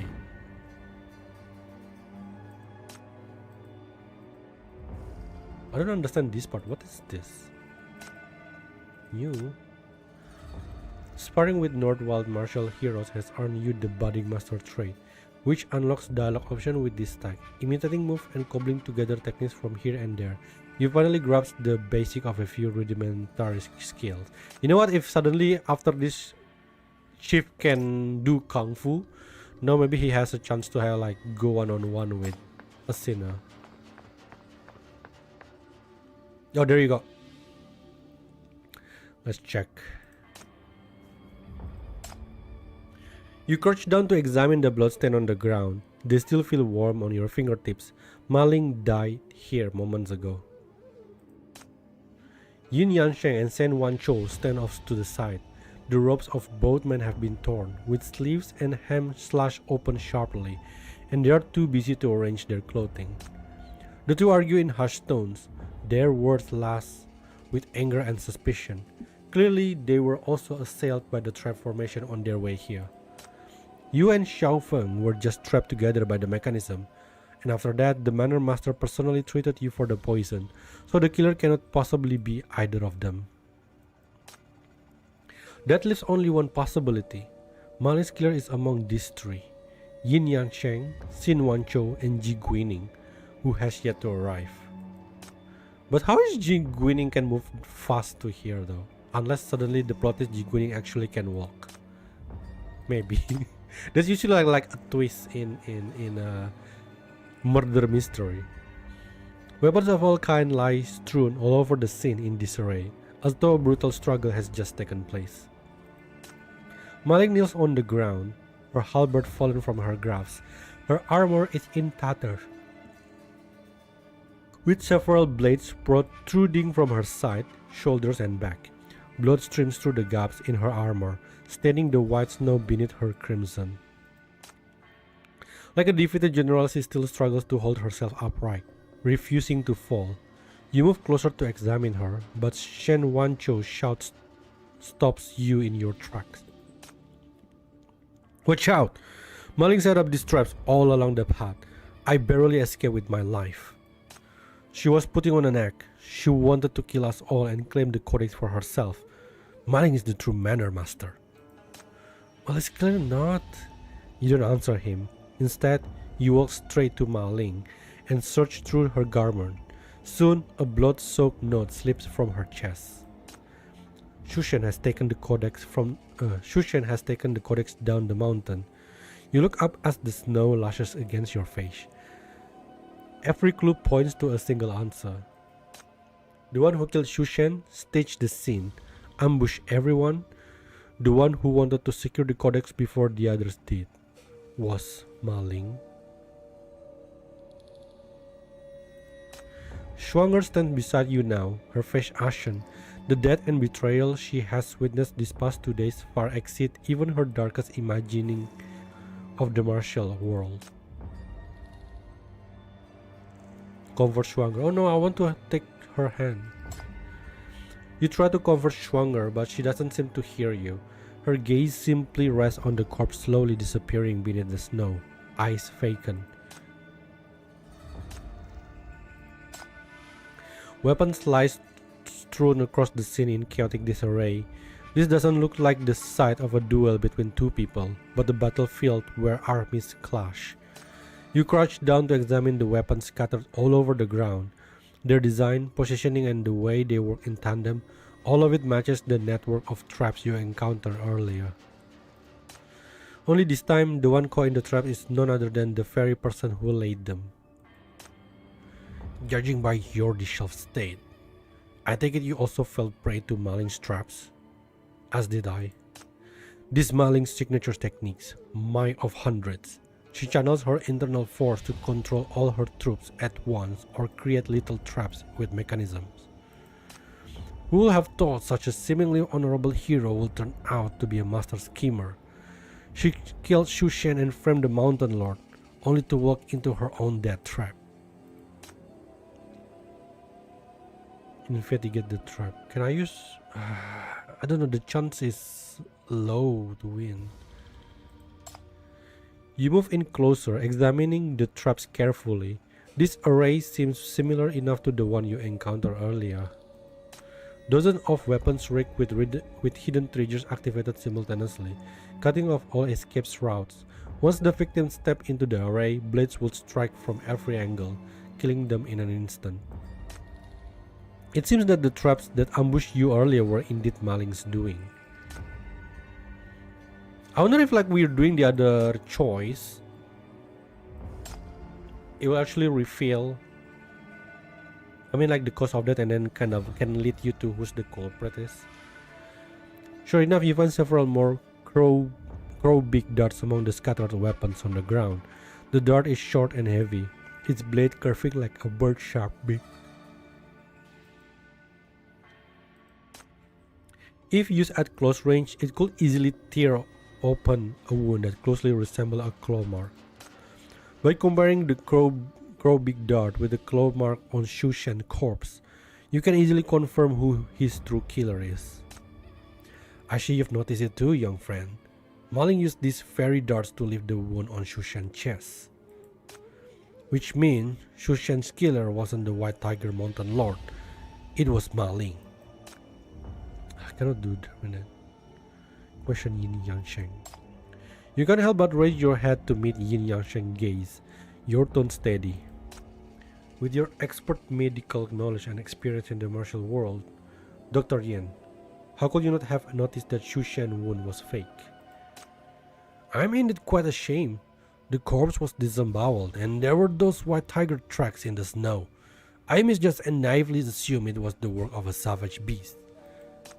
It was unthinkable that Maling will go to such lengths to fake those claw marks with her weapons and frame another person. That was an oversight on my part, indeed. You don't press him further. You simply pocket the crow beak darts and remain silent. Why she's always here? Jiguining maneuvered her wheelchair to a gradual stop, her gaze sweeping across the snow-covered ground and the corpse. Her expression falters for a brief moment. I've arrived too late. I can't believe General Ma has already been killed. You briefly relay everything you've heard along the way. Jiguining listens with rapt attention, and only after you finish does she let out of a soft sigh. In that case, it appears the one who murdered young Master Shu was indeed General Ma. She staged the crime scene and framed the White Tiger Mountain Lord, then set traps along the way to ambush you all, only to meet her end within her own snare. You got covered. There's just one thing that I can't quite fathom. You were delayed by the traps, and I've only just arrived myself. The Manor Master couldn't have appeared out of thin air to murder General Ma, could she? Perhaps the killer is extremely cunning. Maybe they feign a late arrival after murdering General Ma. You make it sound as though I'm the killer. If I truly possess such martial prowess, I would have led everyone down to the mountain long ago. Right now, what matters most is to steady our spirits. If you trust me, I'm willing to help coordinate our efforts. As she says this, her gaze slowly settles upon you. Tell me, young hero, do I have your trust? I have to stay cautious because I feel like Jiguning getting more and more sus. The scholar guy, poison big bird, beard guy, yeah. General woman knows that and blackmail scholar guy, lure him out then kill him. Now she's dead. It's kind of the idea, but I think like I'm not very clear with the motive. That's like that's what happened, but the reasoning is the one that I kind of like not clear for me. I usually need like a second read. I'm gonna be stay cautious for now. Lady G, I'm not distrustful toward you, but we've already confirmed the Manor Master is among us. We must all stay vigilant. This vigilance goes both ways. I'm just as wary of you as you are of me. Only by staying alert and maintaining the utmost caution can we prevent anyone else from becoming the next victim. Your thoughtful answer wins the martial hero's agreement. Jiguinin gives a wry smile before reluctantly nodding in acceptance.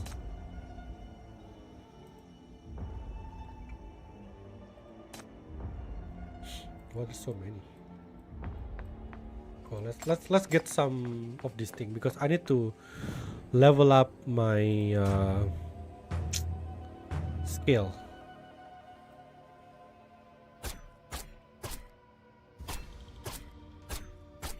Whoop! You try to trap it with that. You're gonna fall it. Okay, it's getting faster. Crap! Crap! That is so fast. Whoop!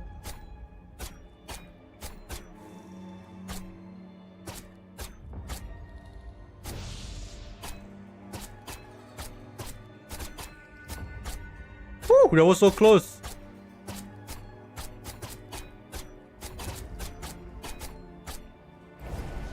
Oh, 1000. I think I can buy a lot with that. Just time to level up. Okay, let's buy this. Why can't I buy this? Huh? Unlock precious squid skill. What? What talking about? Oh, I can level it up? What the hell?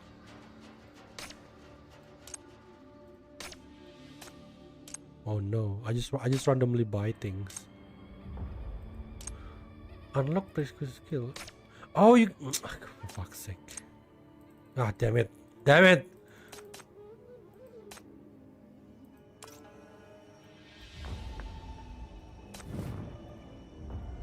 What else? I can do something else? What am I supposed to do? Oh, I can buy this one, okay. Okay, that's cool. I don't even know what they're doing anyway.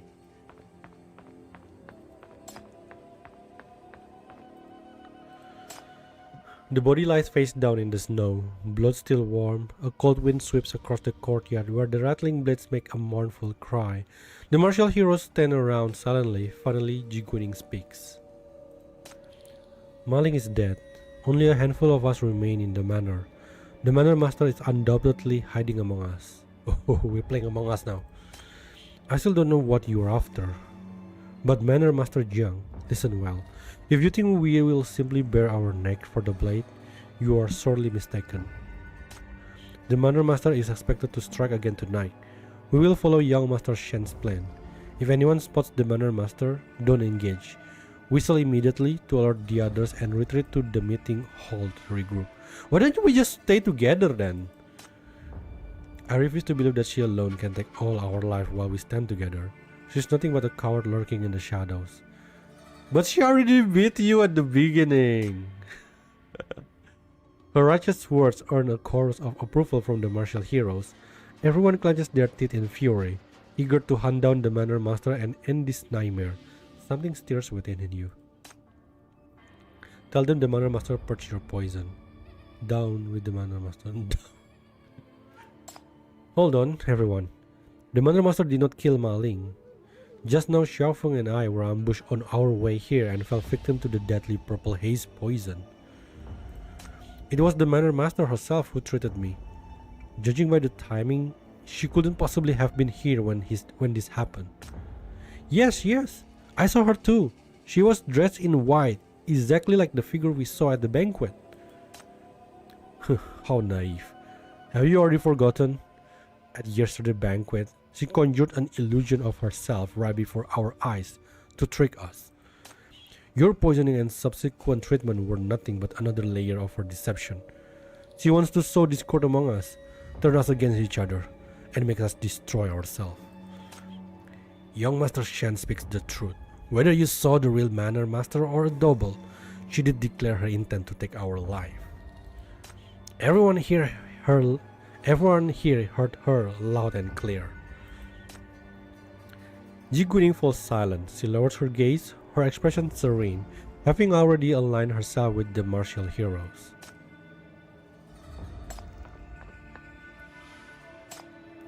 Shen Wanchou slips on a pair of fine gloves and covers his mouth and nose with a silk handkerchief before searching all over Ma Ling's corpse. Clearly, he's not searching for Ma Ling's cause of death, but that legendary codex, Snow Quill Arts. Stop Shen Wanchou. Suggests burying Ma Ling. I think it's more appropriate to bury Ma Ling. You reach out to stop Shen Wanchou, your tone neutral yet firm. This one is basically the first choice. Enough. Ma Ling is dead. It's not respectful to keep tossing her body around. We should give her a proper burial. Shen Wanchou glances at you but doesn't argue. He simply lets out a cold snort and steps back. You stare at Ma Ling. Despite having killed, schemed, framed an innocent, and dragged the entire manor into this bloodbath, she is nothing more than a cold, stiff corpse in the snow now. No matter what she did when she was alive, now that she's dead, she deserves a resting place. Then let's move her to a secluded spot on the mountain for now, together with young Master Shu and Master Wu Bei. Wait, you're saying that Wu Bei? Oh, okay. I thought they haven't buried Master Wu Bei. Like, isn't it gonna be like very smelly? Once the snow melts and the path is clear again, we will bring them down the mountain for a proper burial. Ji Guning nods and slowly maneuvers her wheelchair forward. She says nothing, simply helping you arrange the body and clean away the bloodstain in silence. Stronger affinity for you has increased. Return to my room to rest.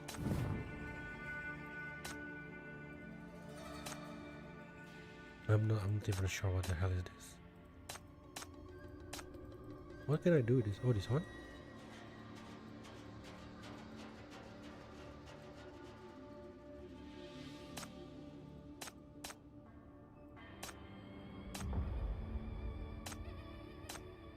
Oh, this two is two different things? I didn't know that. Okay. Where do we go? Let's just auto this. Wait, Xiaofeng is here?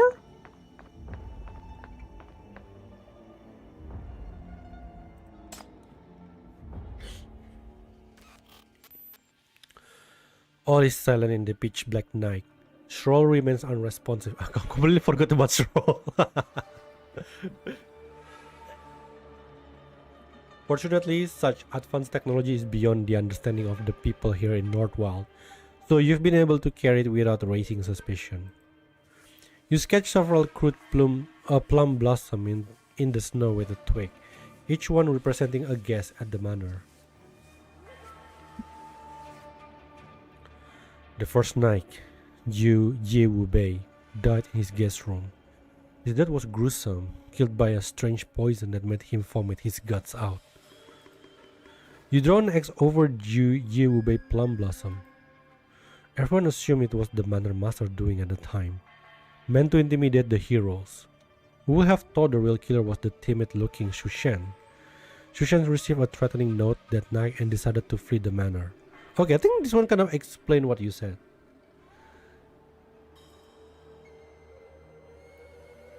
The next morning, Xu Shen was found buried within the Snow Guardian lion at the manor's entrance.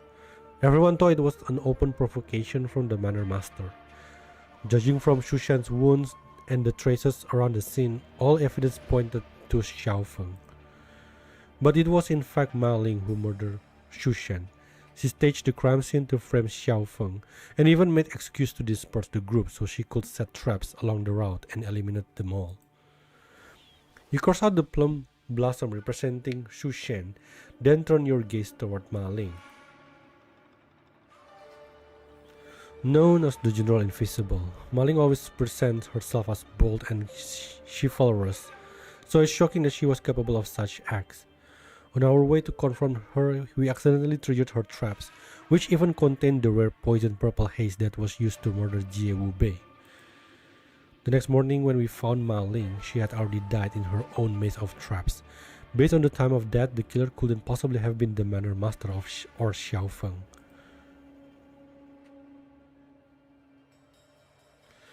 You asked Ma Ling Plum Blossom and looked toward the immortal healer, young Master Brocade, and the princess. Yin Yasheng is gloomy and eccentric. Shen Wancho is greedy and cunning. Ji Guining is quietly calculating. If any of them wanted to murder Ma Ling, there is only one motive: to eliminate a competitor so they could be the sole owner of the Manor Master Codex of Snow Quail Arts. Your gaze finally falls upon the plum blossom representing the Manor Master. These three murders weren't her doing, but could she have been feigning the flames? And what was her reason for threatening everyone? With such heavy snow, the mountain path won't be possible anytime soon. You can only leave an offline message on scroll. If contact with HTA can be established, reinvestigate all related martial clans in Northwild. No one here can be trusted. The moment the recording stops, a faint rustling sound drifts from the distance. Barely perceptible, yet sending chills down your spine. You strain to listen, and the sound seems to be getting closer. Clap. Someone slaps your back hard. Dodge. Draw sword. Draw sword. You startle in an alarm, dodging to the side while your hand instinctively moves to your sword hilt. But then you see the person grinning with arms crossed. It's Xiao Feng. What are you wasting time on here? I could see that long face of yours from a mile away. She leans in closer to take a look at the snowy ground in front of you. Oh, making a drawing? Let me see. Wow, you've drawn a huge centipede. It's a plum blossom. What are you doing in my room?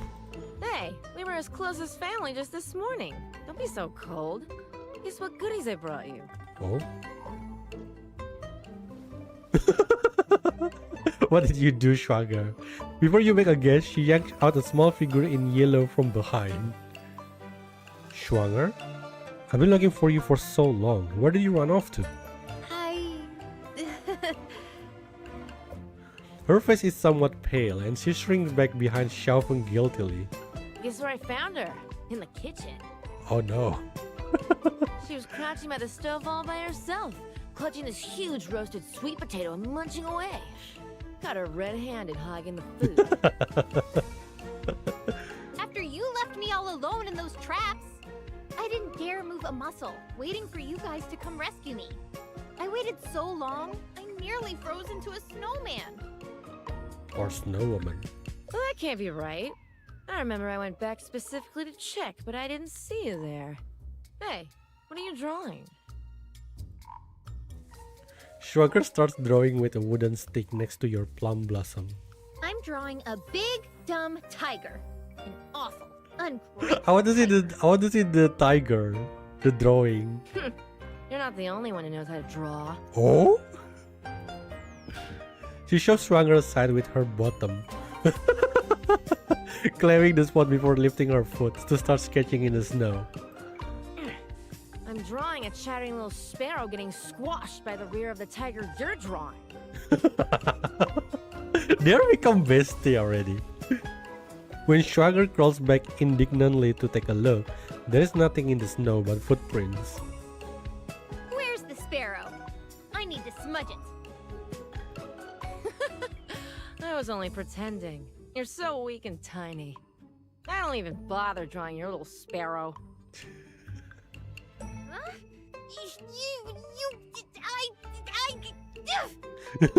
She's so cute. Oh, you sigh and step forward and to separate the two of them. Alright, tone it down a bit. Typical sibling behavior. I know, right? You're the mountain lord of White Tiger Mountain after all. Have some dignity and stop bickering with a little girl, will you? Yes, you would do really well. Chief is being a dad as usual.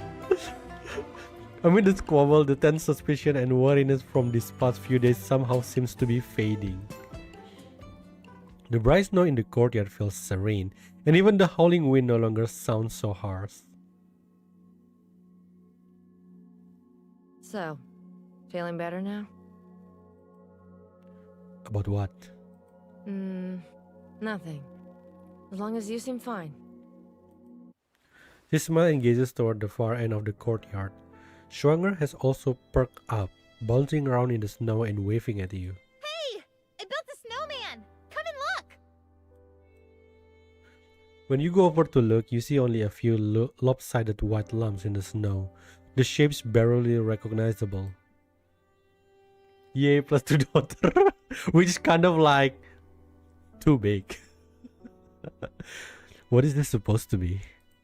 Can't you tell? But they're so lifelike. Here's a mangy tiger that's as fat as a pig. You're walking her on a leash while I ride on her head. You're looking at Master Schwanger's trio. Once we leave this manor, we'll travel all around Eastia like this. So what if we can't become martial arts masters? We'll just set the tiger loose to bite our enemies. Who needs secret codices or fancy titles?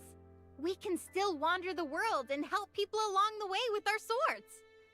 Damn, it feels like, I don't know, like Mini doesn't exist here. You stare at the messy pile of snow on the ground, wordlessly. Your young hero persona is nothing but a false identity. You can't make her such a promise. But someone else voices an objection before you can. Not interested. Once I get out of here, I'm going straight back to my den to lounge around, eat meat, and drink wine. I'm done with all this martial world nonsense. Damn, I wish like I can just like eat meat, drink and still have like body like Xiao Feng. So fit. Who says we're taking you? That's Meowie I made. But I'm turning down the offer on Meowie's behalf too. At some point, Xiao Feng has already climbed onto the roof. She scoops up a handful of snow and hurls it down, completely ruining Schwanger's masterpiece. Here we go again. You sigh as Schwanger shouts and grabs her wooden stick, chasing after her.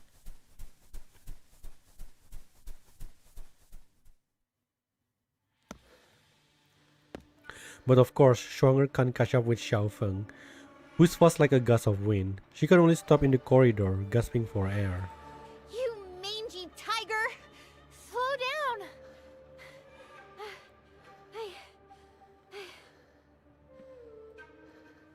Panting, her voice gradually dwindles. Fine bits of cold sweat appear on her forehead, and her body involuntarily hunches over. No! I can't go back like this. I'll get noticed. One hand grips the corridor railing tightly, barely supporting her weakening body, while the other reaches tremulously over the back at her waist. But her fingertips won't obey, and several small medicine bottles drop to the ground, rolling away. She hurriedly bends down to pick them up, but her vision suddenly goes black. It's the residual purple haze poison in her body is flaring up again. Schwanger endures the excruciating pain in her internal organs, crouching on the ground and stretching her arm toward the nearest porcelain bottle. Under the moonlight, a rough straw sandal appears suddenly and steps on the bottle. I never had a chance to take a proper look at you, young miss. Your complexion doesn't seem very healthy, does it? A gaunt, malformed face leans down. His viper-like gaze fixed upon her. Schwanger props herself up and lifts her face, forcing out a cold laugh. Dr. Yin, I remember. Your room is not in this part of the manor, is it? Care to guess why this old man would seek you out here? I caught a whiff of medicinal fragrance just now. Century ginseng roots, snow ridge linshu powder, turtle shell paste. As he speaks, the renowned healer steps closer and closer. How could a little beggar from Pingon Town possibly come by such precious medicine? Miss Shuangar, could it be you have another name you haven't yet told this old man? The words have barely left his mouth before his walking stick swings towards Schwanger's head.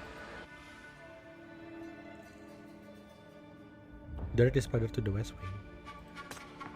Oh, we are playing as Ayiguo again.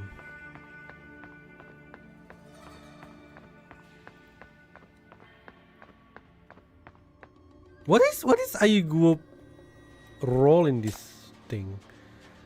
It's a new day. It's harvest time.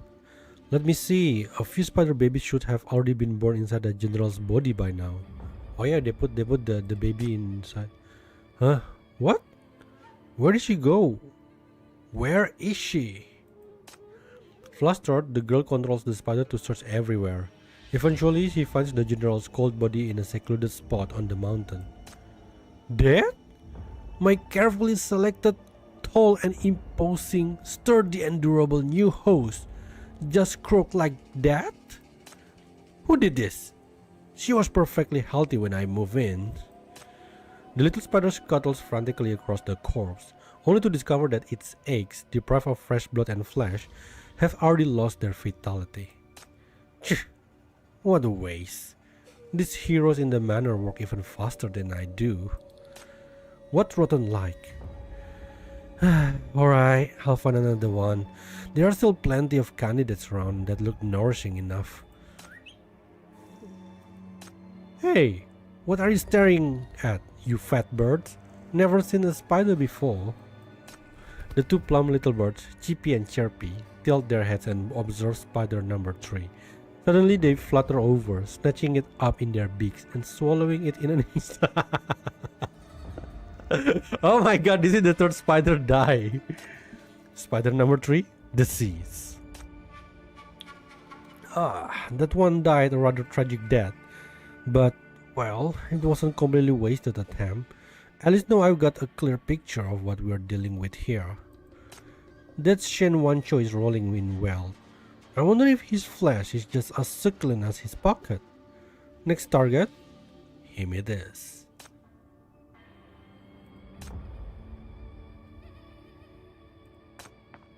Wait, why is Shen Wancho in the meeting hall? Did he just occupy the whole meeting hall by himself?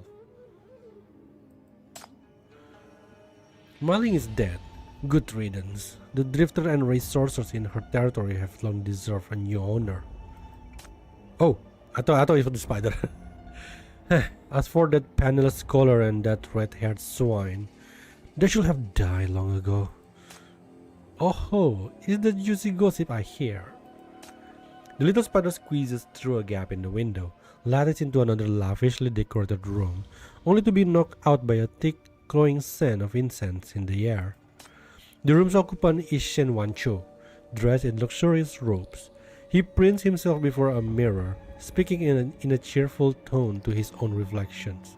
What? He's a narcissist. Chaos will present the golden opportunity to make gains. You only climb higher in the martial world by stepping on others. As for that Ji Guining, I can't quite tell if she's friend or foe. I'll probe her again tomorrow. He likes chatting with his own reflections? What a crazy little narcissist. This one's not bad either. Selfish, sharp-minded, and depraved enough. Best of all, he can smell me even though I'm standing right next to him. He will do nicely. Have a taste of my killer move, Ultimate Parasite. The little spider takes aim at Shen Wancho's pale nape and leaps up. Shen Wancho is savoring the fragrant tea when he suddenly catches a glimpse in the mirror of something tiny landing on his collar. His handsome face contorts instantly, and he leaps back with a start. This heaven for second place is even infested with bugs? Shen Wancho whirls around violently. Fortunately, the little spider silk thread is anchored to the ceiling beam, preventing it from dropping to the ground. It simply swings back to the and forth in the air. This pampered little lord is afraid of bugs too. Normal heroes these days. Not kids these days, yeah. Filthy. So filthy. Shouting in disgust, she snatches up the lid of a nearby incense burner, one used for perfuming his clothes, and swing it viciously at this little spider dangling in the air. The spider silk jolts violently from the impact. The little spider barely dodges the strike and shoots out a thread in blind panic, fleeing it desperately toward the window. How dare you call me filthy while you're the one who would kill without a second thought? I bathe in poison every day. I'm perfectly clean. Oh? An iron feather strikes from behind, slashing spider number 4. Clearly enough. Oh, the spider is dead. Spider number 4. Deceased. Stop killing spider, they do nothing wrong. How many spider does she has? Spider number 5 swings on its silk thread, fleeing all the way from the meeting hall, chased relentlessly by the white tiger. Wait, the white tiger can see the spider? That's a surprise. It slips through a door crack and scurries along the edge of a carpet. The room is dim, lit only by a small lamp. Ji Guning sits alone by the bed, seemingly ready to retire for the night. Where did the mangy beast come from? Can it just leave a tiny spider alone? Thanks heaven I slip into this room quickly enough. Oh, there's someone here. Perfect. Ji Guning picks up her pipa and begins tuning it. The pipa emits long and heavy notes, like night snow weighing down bamboo. Her internal force surges, shaking the air around her.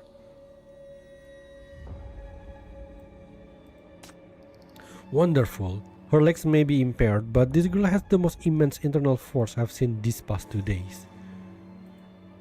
Wow, is she like the strongest Ji Guning? Ayiguo seems highly satisfied with this host.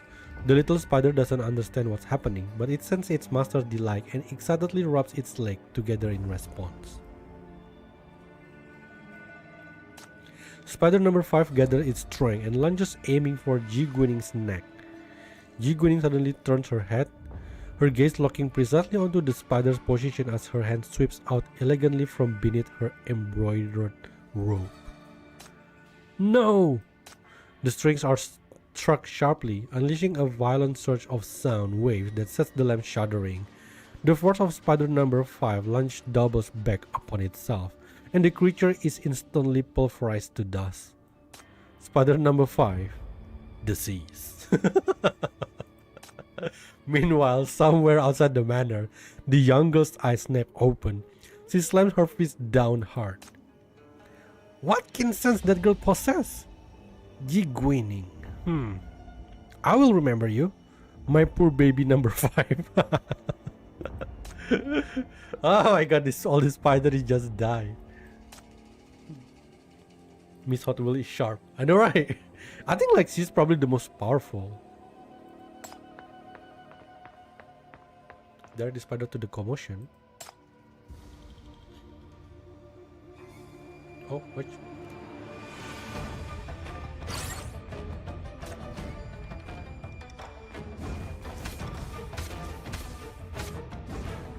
Whoa! I'm gonna let the 2 children. All shall grovel to your mountain lord. Oh, there's a bow here? All shall grovel to your mountain lord. Ah, crap, I just missed one.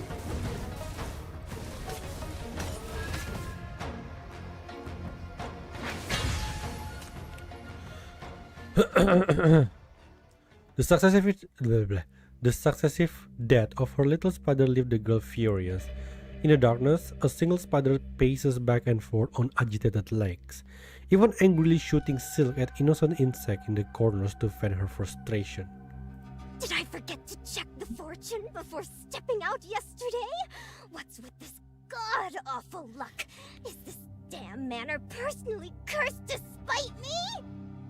Crazy ones, dead ones, sly foxes, filthy beasts, and a big cat who thinks spiders are playthings. Not a single decent host to be found. Haven't even got a whiff of that codex, and my precious darlings are nearly all dead. Oh, poor Aigo. She runs irritably at the empty air, mentally marking each guess in the manor with blood-red X. Finally, the faces of those first two pathetically weak targets reluctantly surface in her mind. Fine. No choice left, is there? This granny will swallow her pride and go back to those two scrawny beanpoles. Weak as dishwater, but better than nothing, I suppose. That breath is fury. It's a granny! She's just gathering herself to hunt for her next target when muffled sound erupt from the silence. The thought of a struggle, the ropes of something being dragged.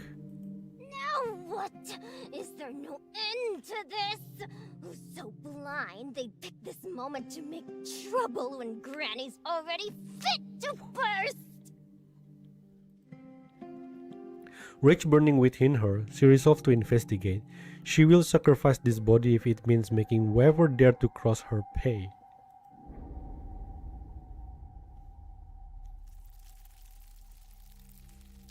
Huffing with indignation, the little spider crawls and swings through her webs, racing toward the sound. As she rounds the corridor corner, a chilling scene fills its compound eyes. That's one of last night's beanpoles! The beanpole she just mentioned is being dragged into the darkness. A shadowy figure has a hand clamped firmly over her mouth and nose. She realizes in a flash, this beanpole is with that little one in grey. No. If one's in trouble, the other's in danger too. Where's that little one? Still kicking around? I thought you gonna... Can you just help her? The little spider abandons all stealth, changes direction and scurries toward the guest room at top speed. Splat. The legendary Driftmaster barely rounds the corner, preparing for her grand entrance, when an elegant, thick-soled cotton boot slams down upon her.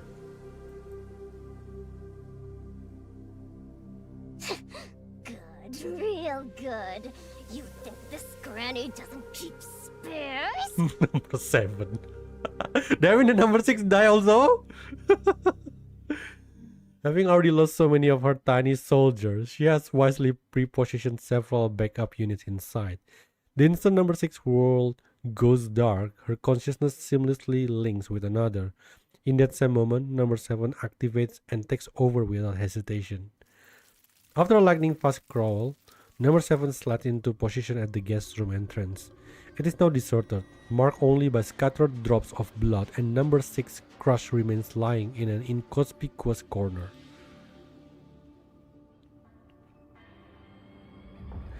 She squeezed through the crack in the door and surveyed her new domain. The room is empty, save for the little one in grey on the bed. With a pale face, the kid seems to be anxiously waiting the other companion's return, completely unaware of her presence. Can you even take it, little one? Look at you, paler than a ghost, weaker than last time. You're not gonna croak the moment this granny moves in, are you? How embarrassing that'd be. The little spider approaches her target, studying the person intently. Only once she has confirmed the target is unharmed does she feel at ease. Oh, so that's it. Still got some poison clinging to you. Poor little one. Neutralized, but your internal energy's a wreck. No wonder you look like yesterday's laundry. What does that even mean? Well, no choice now. Don't blame this old granny. If you want someone to blame, blame the rest of this manor for being utterly useless. Is this what they call kicking someone while they're down? Granny is so weird. With no time to feel even a trace of shame for striking when her target is down, the little spider scrambles onto the bed and zeroes in on the exposed section of wrist. Bite. A blinding red light erupts from the person's hand, cutting through the darkness and locking the little spider body in place. Her fangs do not meet the expected yield of flesh and blood. Instead, they bite down on what feels like a thorn-covered brambles. An indescribable strange power, thick with an imprisoning force, surges violently through them and into the little spider's form. It violently repels the spider's intrusion, its vicious energy burning back through their mental link and searing the consciousness of the girl who controls the creature. What is this thing? Oh my god, she has like the bad luck! The sudden flash of light startles the target, giving the little spider the chance to hide inside the person's clothing and wait for the next opportunity to strike.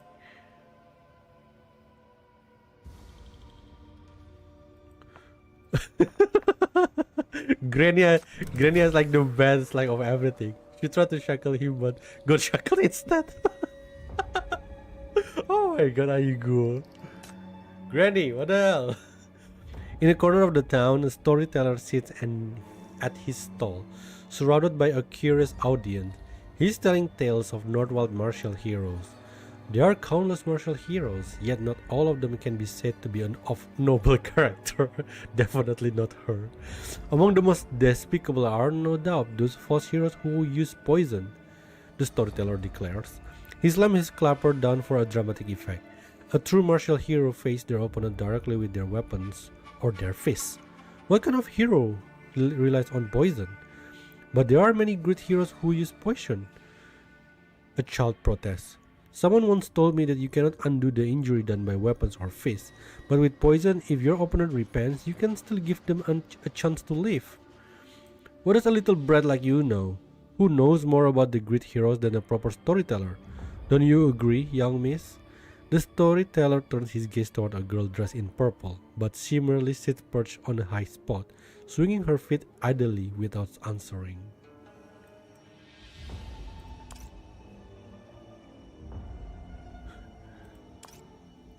So her aim is actually trying to get the what do you call it? Codex also, but somehow she's not invited.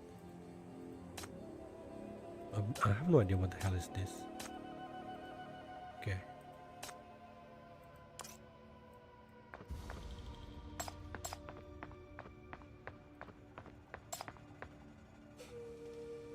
I mean, like, what's the point of exploring and have all this action if I cannot do anything? Yeah, there's nothing there. The only thing that they have is this thing. Reward claims. Is there another difficulty? No.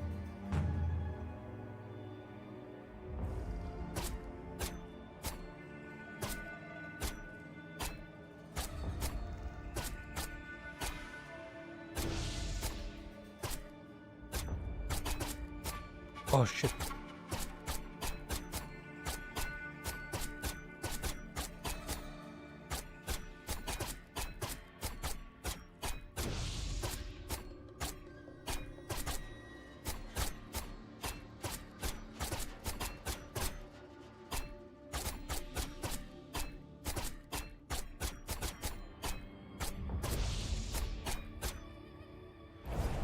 Wow, that's probably the biggest one so far that I have.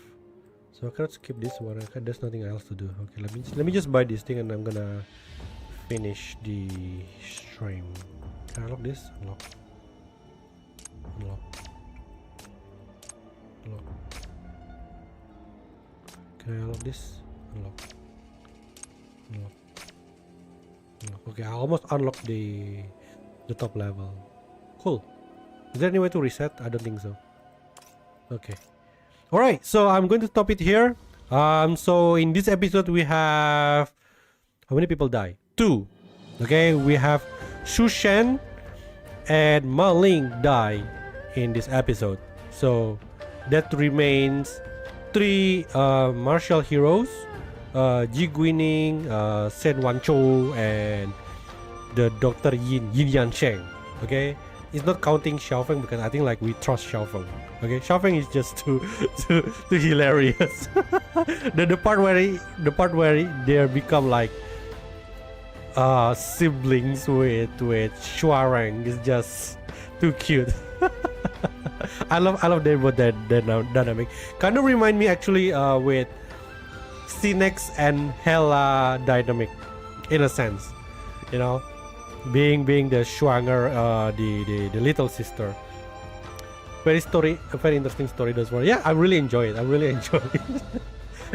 one that's still a mystery is like, again, how is Shuanger later going to be Jichuan? Is it gonna be like split personality, or is it gonna be like I think Shuanger mentioned something like she need to like drink the medicine and otherwise she's concerned that people will notice. Maybe that's what going to change her being Shuanger into Jichuan, is if she doesn't drink the medicine or something like that. But well, I guess we will know on the next episode. Okay, I think we are getting close. Yeah, two more episodes, because they are doing it like for 4 parts. It's pretty quick compared to like yesterday, so I'm guessing like the other 2 also gonna be like not that long, but I'm still gonna stream it on each day. So yeah, okay, with that, thank you all. It can be her, she's not a girl boss. I think I don't know, my speculation is actually it might be her. There's no other character. If you notice, like every time that Jichuan making an appearance, Shuanger is not there. Even during the first meeting, the one, even though Shuanger is literally on the meeting hall, the Jichuan is actually the illusion. So you know, this is like kind of like I don't know if you watch anime called Detective Conan. This is like Conan and Shinichi at the same time. They just cannot appear at the same time because they are the same person. I think that's the case with Shuanger and Jichuan. But I guess, yeah, it's still a mere speculation. But I don't know, I have guts that's what actually happening. So I think it's going to be revealed in the next episode. Okay, right. So thank you all for coming. I will see you on the next stream. Until then, please take care and have a good night. Bye bye.